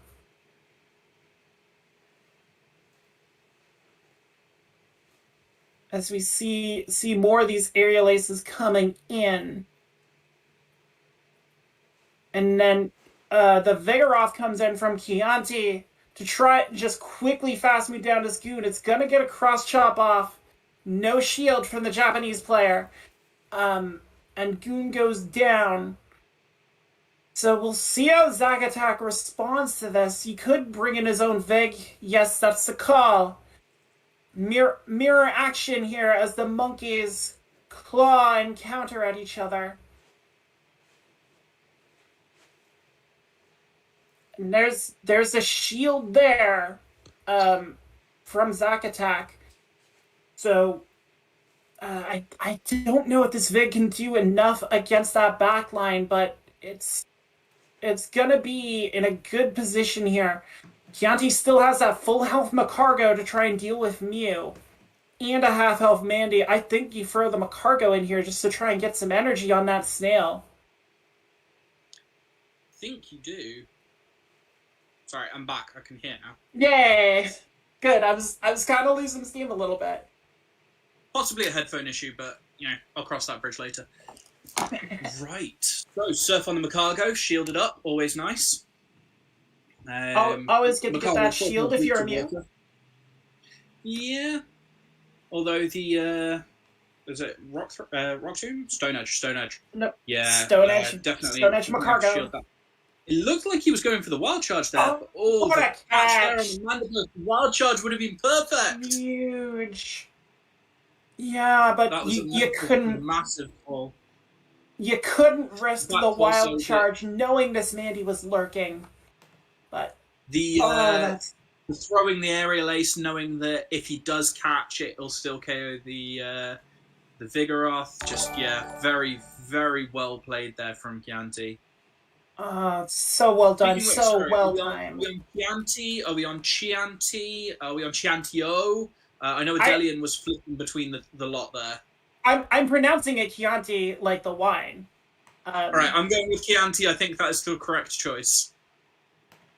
I mean, I do not know why people choose their names, so I can only assume that's why Chianti is rolling with it. If I'm saying it wrong, I apologize.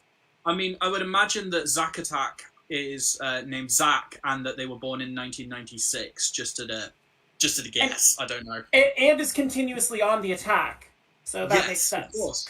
And in fact, here we go, attacking with an Obstagoon into a Mandibuzz. So those neutral counters really do start to add up, and we've seen this matchup earlier where the bulk of the Obstagoon really did make a massive difference. The fact that there is no Dark Pulse, it is a foul play on Chianti's Mandibuzz, not really going to matter here because the aerial ace is going to be the move, but Snarl not really doing anything, whereas the fast move pressure from the Obstagoon is going to start to add up over time. Yeah, and you have to think Chianti knows this is eventually a losing matchup, but also does not want Cresselia in here against Obstagoon with those Night Slashes flying fast and furious. No, so, of course. And now Vig's going to come in. And in comes the Cresselia, which is not necessarily an answer, but it's enough to stall it out. Vigoroth can tank a Moonblast, and even a Future Sight, as we've seen previously on the stream. But this presses on Grass Knot. This presses on Grass Knot, so it can actually match Vigoroth and spam relatively easily, only needing 6 Psycho Cuts to get to that Grass Knot, so it can kind of keep pace with Vigoroth. These body slams are gonna hurt. Bear in mind, Cresselia's got a lower attack stat than Vigoroth, so it is. And I mean, Vigoroth is also decently bulky, which is weird when you start talking about high attack stat Pokemon, isn't it? Yeah, and just that's what makes Vigoroth so good as a save swap. It can apply offensive and defensive pressure in the right situations. We do see that shield. It had counter. Well, counter is a very nice move, but as we can see here, this Cresselia not really able to gain purchase, and Chianti's been very aggressive with the shields on this one. Moonblast does do a bit, but there are 2 body slams waiting here, so Zack Attack's got to choose if he wants to shield one of them.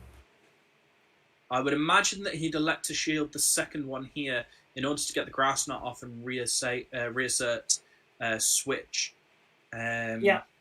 Bear in mind, effectively, this is playing out the 2 shields with a double bait into and catches the grass knot. No, in fact, manages to switch back out into the Obstagoon.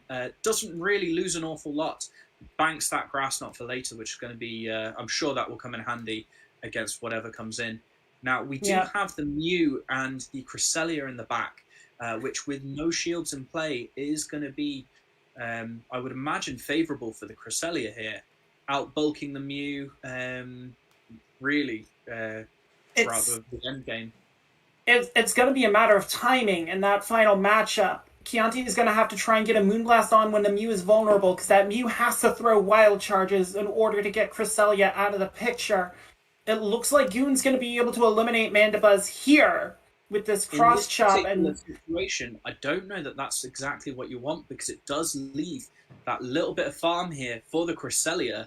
Even the resisted Psycho Cuts, we see the Cresselia farm down. Now, there is the Moonblast going to come in from Cresselia here. It's a future sight Cresselia on Chianti's side. This is really interesting from Zack. I would have thought the Cresselia would have been more useful to clear Mew's debuffs, and instead he brings it in here.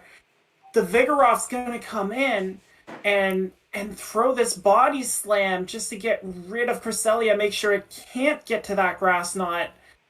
And now Mew's going to come in. Probably can't farm down. No, it has to try and Shadow Claw a Vigoroth, and that is just not a proposition you want to be a part of. If he tries to Shadow Claw down, he's going to get double body slammed, and that's going to put him too low to deal with the Cresselia. If he throws the energy, he's going to be almost energy dry coming up against a fairly healthy Cresselia. I don't see a win condition here for Zack Attack. No, I'm having problems trying to find it too. Especially with this Moonblast coming in. I'm sure if Chianti put the phone down and walked away, he'd have a win condition. But yeah, that was very well played from both players. Not with the timer coming up the way it was. So big win for Chianti there. Yeah, I think you're right, Hawkeye, that just allowing that farm that the Cresselia got on Obstagoon just gave it enough of a cushion. It didn't really have to worry about the wild charges. And then when Zack Attack chose to bring in Cresselia, instead of going for the Mew, going for the farm, I think that made it a very easy decision for Chianti. I'm in favor of Chianti's because shinies do more damage. Of course, in comes the Vigoroth. I'd imagine we'll see a little over farm, maybe tank and body slam, but a wild charge and dip here would be my expectation.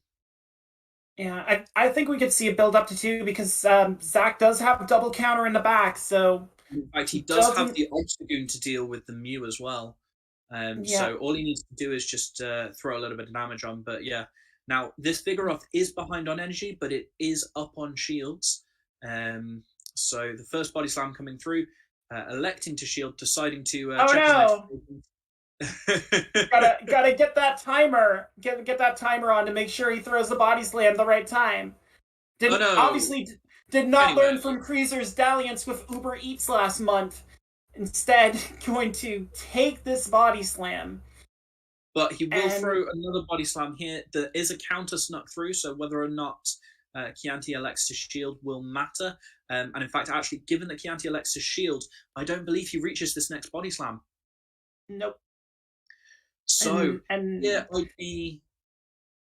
where do you go from here? You have a Mew that cannot deal with fast moves alone, and an Obstagoon that can't take counter. Mew is the choice. It doesn't get rid of it before this body slam comes off, and has to use the second shield. That might be all. I think on the Switch it was all anyway. The fact that there is now an Obstagoon to deal with both a Mew and a Mandibuzz. Now we've seen how low the Mandibuzz leaves the Obstagoon. Add the little damage that the Mew will be able to do. it's just not looking good. So I would imagine that Chianti comes in with the Mew here, looks to build up a little bit of energy. Now it is a Volt Switch Mew. You are looking Volt Switch, Surf, Wild Charge. Catches the Caught Surf. it. Wild No, Charge. he caught the Wild Charge. Okay, there is a win Okay. condition here now, but bear in mind that Obstagoon won't really like to tank a Wild Charge after all of these charge moves are thrown at it, because it's not going to get away with the double cross chop to take it out. It is going to build up. Yeah, and I think you have to in order to make sure you can tank that Mew's moves. He did leave with a Volt Switch. It's a very healthy Mew. It might be able to survive a Night Slash, but step one is getting rid of this Mandy. After the Wild Charge, it's going to be very close. Now, I'm not sure why Chianti's elected not to throw there. That could be costly. Yeah, that looks very interesting. However, the Mew here should be able to tank a Night Slash. It does have double Surf. I'd expect if so this will be a CMP. I'd expect that the Night Slash come through, and he elects to throw a Volt Switch or two before throwing the next Surf. Just because, whilst yes, you will be in Shadow Claw range, what you want to make sure is that you're not energy dry, because looking at this, 2 Shadow Claws will probably KO that, won't it? Yeah, and I don't know if one Volt Switch KOs that Mew. One Volt Switch does not. And whilst, yes, we say that Shinies do more damage, unfortunately, Volt Switch does not do more damage than the 2 Shadow Claws. Nope. Big What's that point put the there. score at now? Are we looking at 13-10? Sorry. Yeah, 13. 13-11. Sorry, that needed to be updated. Yeah, that's what I thought. 13-11. My brain is not working. It's 10:30, and I've just had a long day of work. So, but I thought I'd come and share Pokemon with all of you lovely people. So, hey, that's what we're all here for. We appreciate your sacrifice, Hawkeye, and I may be doing the same tomorrow. Spoiler alert.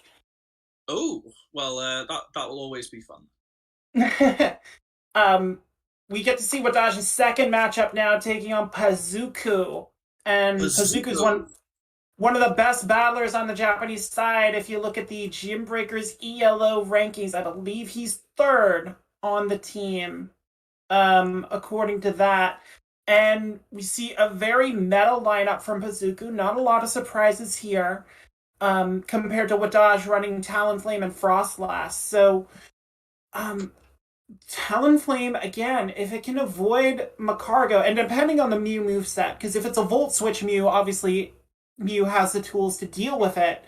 Yeah. But I mean, Shadow Claw Mew, if it's running Surf, is still problematic. Or we have seen a lot of Shadow Claw Rock Slide Mews, and I have even seen Volt Switch Rock Slide Mews in this cup. So Mew, I would generally say, has the tools to deal with Talonflame.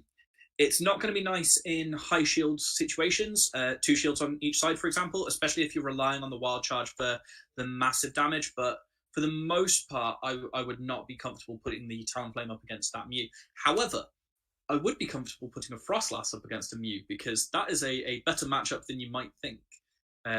So we may see that come up. That being said, on Pazuko's side, we've got a Cresselia, which is very tanky, and whilst yes, Shadow Ball does a lot of damage, Frostlass does not like taking Grass Knots back from Cresselia. You've got the Alola Ninetales, which we've discussed previously. You got the Vigoroth, which is a good matchup for it. The Mew, which is a good matchup for it. The Macargo, which we're gonna just not go there.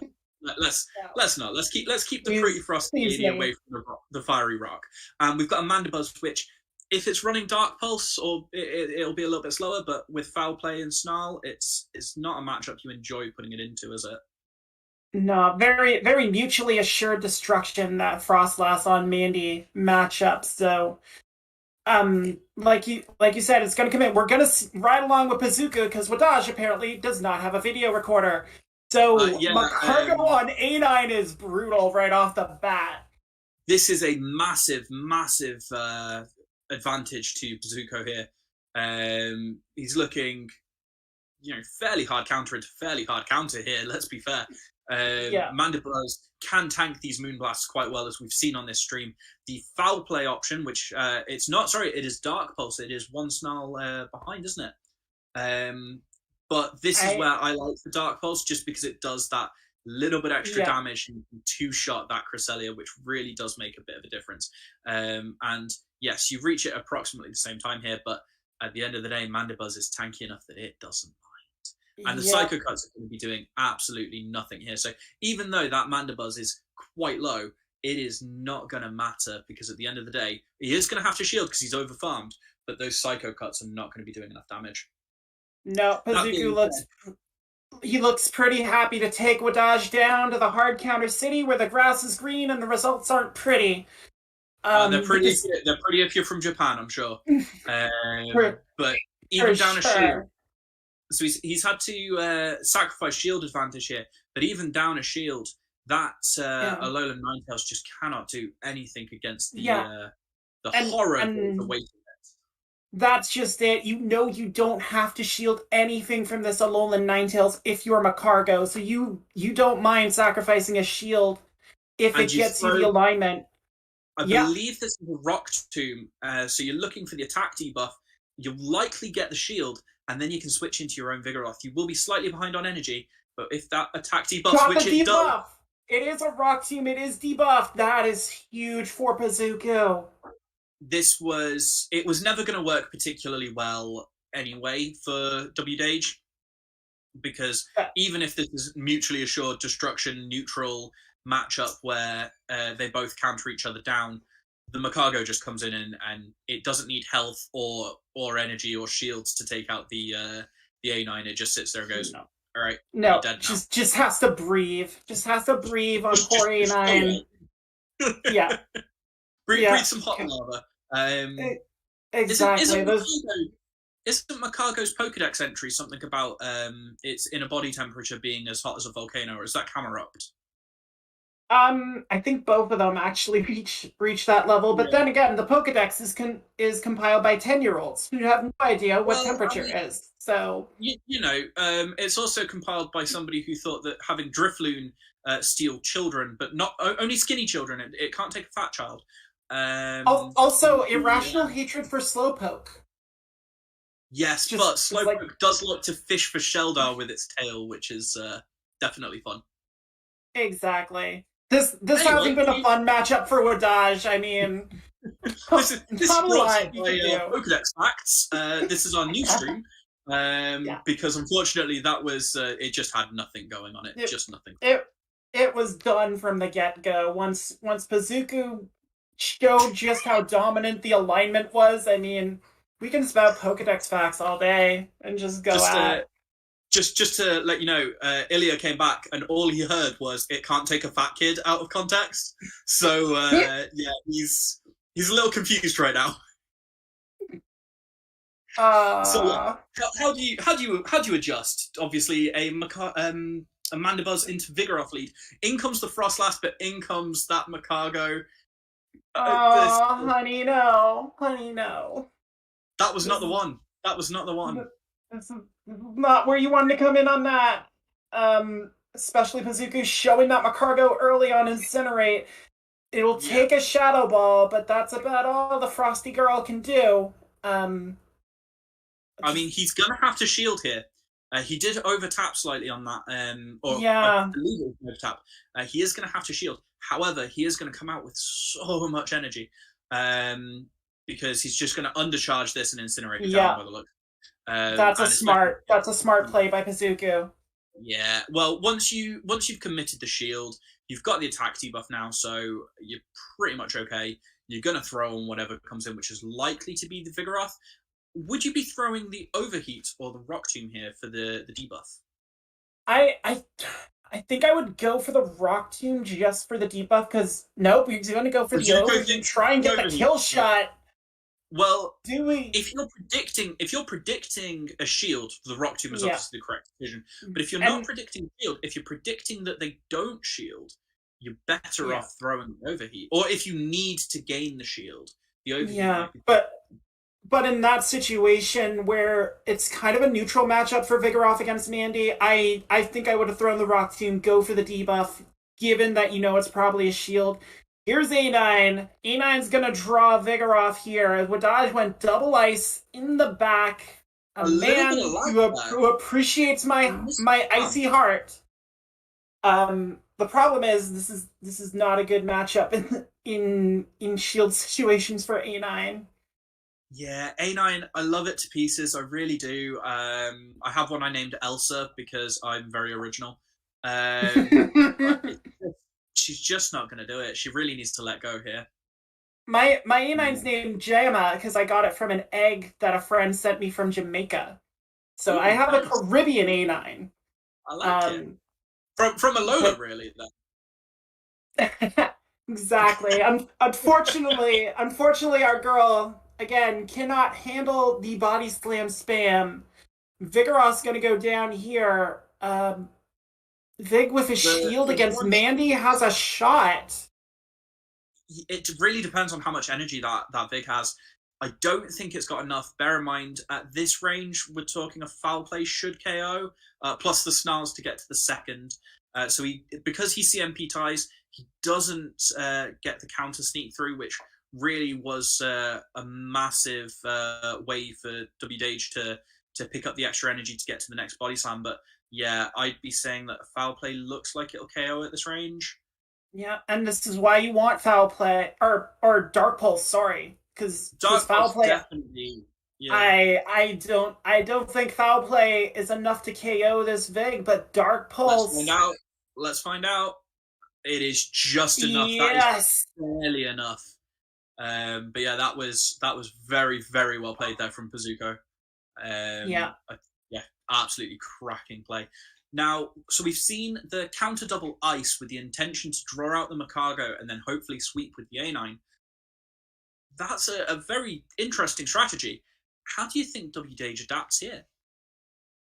Well, if he's running into Macargo the way Pazuko is deploying it, I'm not sure there's a strong answer. Maybe try and put pressure on the front, and that is not the answer. That was not the one. No. So I'm betting he's running double counter here. So actually, Pazuko makes the what I think to be mistake here, switching into the Vigoroth mirror a counter or two behind, because now you can never catch up. You have to sneak in more than one counter to even draw level, and in fact, actually, WDage sneaks through there. I think the reasoning is that Mandy in the back for Pazuko. If Wadaj did bring Obstagoon, then he wants the Mandy on that bulky obstacle in the back with a cleaner matchup. Fine, but he loses switch advantage here. If WDage elects to shield, he loses switch advantage, and that Macargo versus the Frostlass disappears. Now, admittedly, here, Mandibuzz is good against Frostlass in zero shields. However, he's going to have to bring in the Mandibuzz here. So it wouldn't surprise me if he's bringing the Mandibuzz, farm up to, I'd say, 2 foul plays, throw one, and be quite happy with that. If the... Oh, it is, in fact, it's not... It's Cresselia in the back. Well, then, that kind of changes things. Here, again, I think banking a foul play... sorry, is that foul play? Dark Pulse? It's Dark Pulse. Dark Pulse. Dark Pulse. It is Dark Pulse. So, I think Pazuko's happy with this. I think Pazuko wants to try and get this Cresselia out of the way, not give Frostlass a chance to farm the thing. Now he's gonna come Macargo to farm this Cresselia. This can tank every move because it just resists everything except Future Sight, but that's okay. It really doesn't matter. Thanks. Grass Knot, it don't care. And with shields down. He's just gonna. It's just gonna hurt whatever comes in. I would probably look to throw one Incinerate against whatever comes in, because it is likely to be that Vigoroth, and it can survive the 3 counters, I think. Although no, it certainly can't survive the body slam here. Yeah, even with the resistance. He did tap the Rock Tomb. Yeah. Yeah, he is throwing the Rock Tomb here, getting this Vigoroth out of the way. Losing that shield may hurt, though, depending on the energy situation on this Frostlass. She looks fresh, He's but not going to make can it. he get to the overheat? He does! The I overheat is can't just going to be look. enough. I can't look. Yeah, so we see an excellent overheat, which completely melts that poor Frostlass. Would you like to share some information about Frostlass to make yourself feel better, or are we just going to forget that ever happened? Poor girl. Just had to cover her eyes from that one.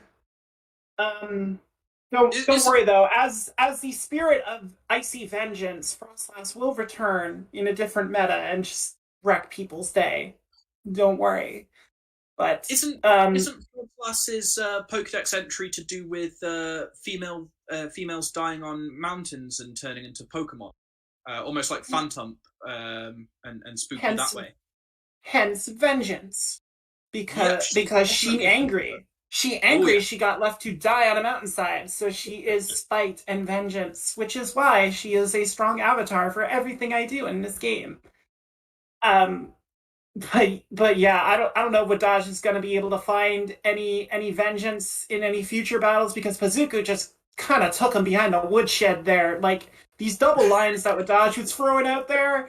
Pazuku's just like, okay, here's my cargo deal.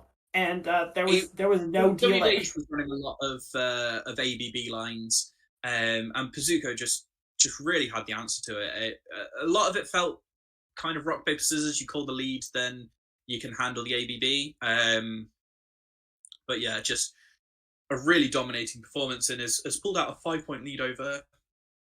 Yeah, that might be the separation Japan needed. I mean, we've seen these back and forth matchups all day. Pazuka going out there and putting a 3-0 on the board in a format where if you get one sweep, that can change the whole complexion. I mean, not to bring up what happened with England in the B semifinals, but we were neck and neck in that one. I think it was 17-16, and then I 3-0'd someone, and that was pretty much jam done after that.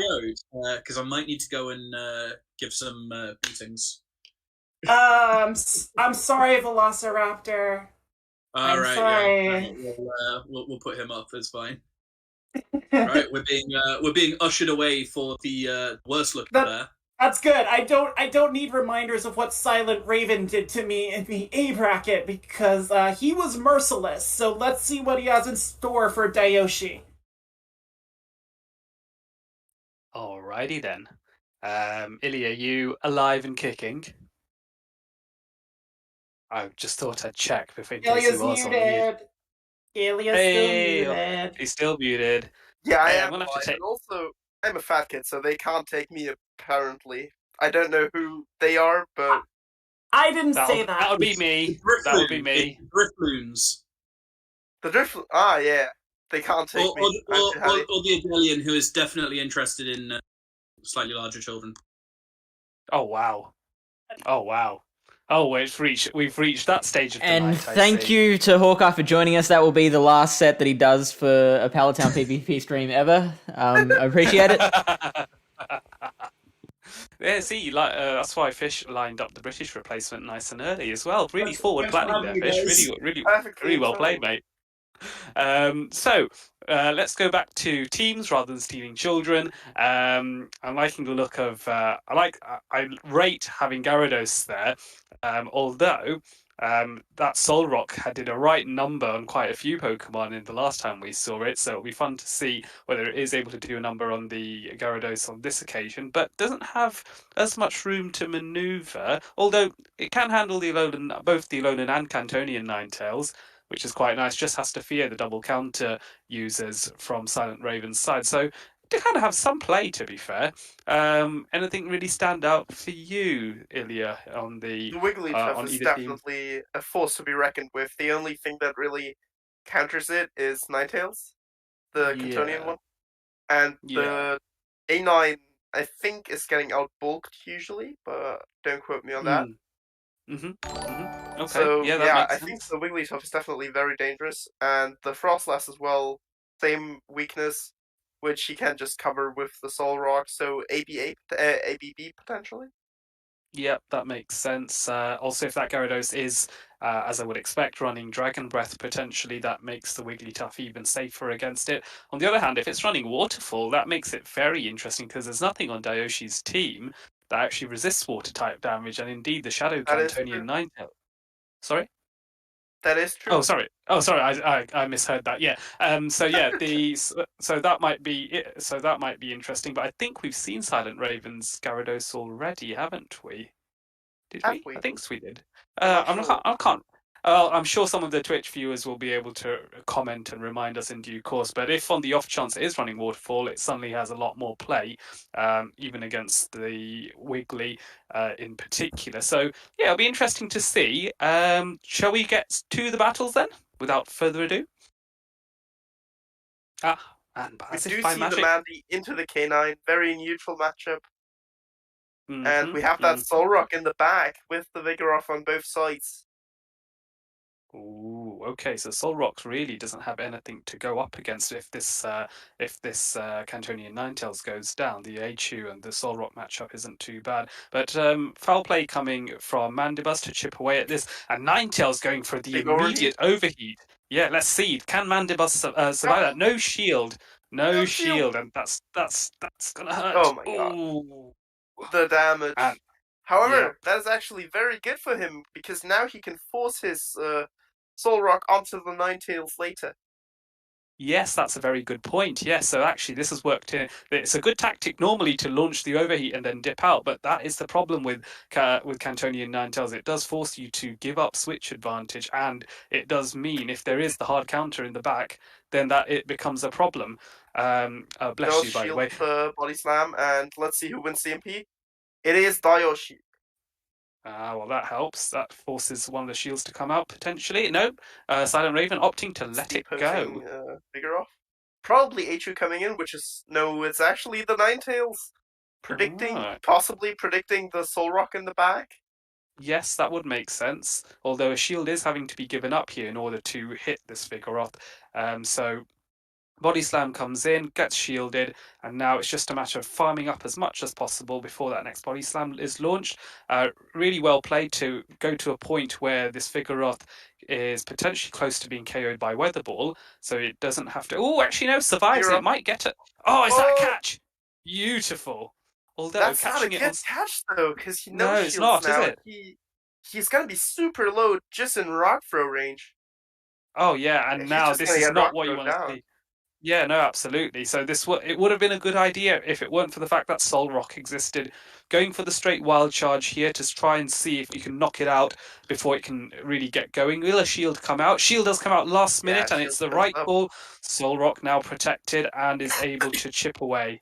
Yeah, I Loaded believe now on a even the lot of overheat energy. wouldn't KO. The overheat won't KO, I think. And even if there's still a Vigoroth, there's still a Mandy. This match is over. Daiyoshi got this.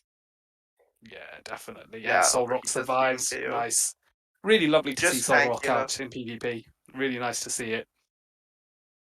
So that was Battle 1, and yet Solrock, I think, yeah, it was one of them where the Solrock was not aligned, but unfortunately, because of the tactics typically used by Ninetales, it gave Daiyoshi the opportunity to align Solrock up nicely. So one of the downsides, I think, of having Overheat, huge nuke move, fantastic as a finisher, if you have to dip out after and you can't line it up correctly afterwards, then really problematic. Let's see what happens with round 2. We do see the Vigoroth into Obstagoon lead. Very, very harsh lead. Opponent safe swaps into Vigoroth, but there's Frostlass to meet it. And we do see that Solrock again, so people who run Solrock love to use it. E.g. Daiyoshi. Yeah, I And think we it's a see the nice bulldoze bit of spice. coming through. Does like 50%. Not really Mhm. enough. No stab, nothing. Yeah, I wonder Frostlass if is just gonna take all the energy.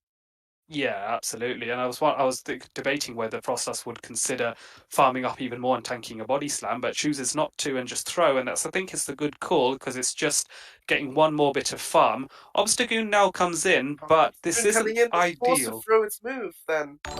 Yes, precisely. So this is unfortunately does weaken the Obstagoon quite a bit. It will still be able to take out this Frostlass as long as it throws quickly enough. Then again, doesn't throw quickly enough, and Frostlass able to throw another Avalanche, which is fantastic. Not able to get to the move beforehand, taking that shield. Well, Down shields now. Oh, he aggressively swaps into Vigoroth, trying to snipe the Obstagoon. Not quite successful, but the cross chop won't even do 50%. No stat. Both Mon are fairly tanky. Still, shield comes up. Yeah, To my can he surprise. get another one off? Oh, Doesn't manage. Oh, I- just overtapped, I reckon. I believe this game was disputed actually, and we Was it? decided on no rematch because the game was over at this point, in our opinion. Because as you can Right, see, I the see. Vigoroth still manages to get to the moves. The cross chop wouldn't have done enough. It will still reach both body slams in time. If he Yes. would have gotten the shield, then the Vigoroth would even have the same HP as this, and he would still need to throw a charge move at it. And the Sol Rock with the full HP will still be able to close out, so that's why we called no rematch, despite them obviously losing the cross chop to a bit of lag. Yes, I can see your point there. Yeah, because this wild charge isn't gonna. Oh well, it's gonna hits, but yeah, there's a full Sol Rock there, so that's not gonna work. Wild charge coming in now to nuke the Sol Rock. Shield comes out, and it is all over. Even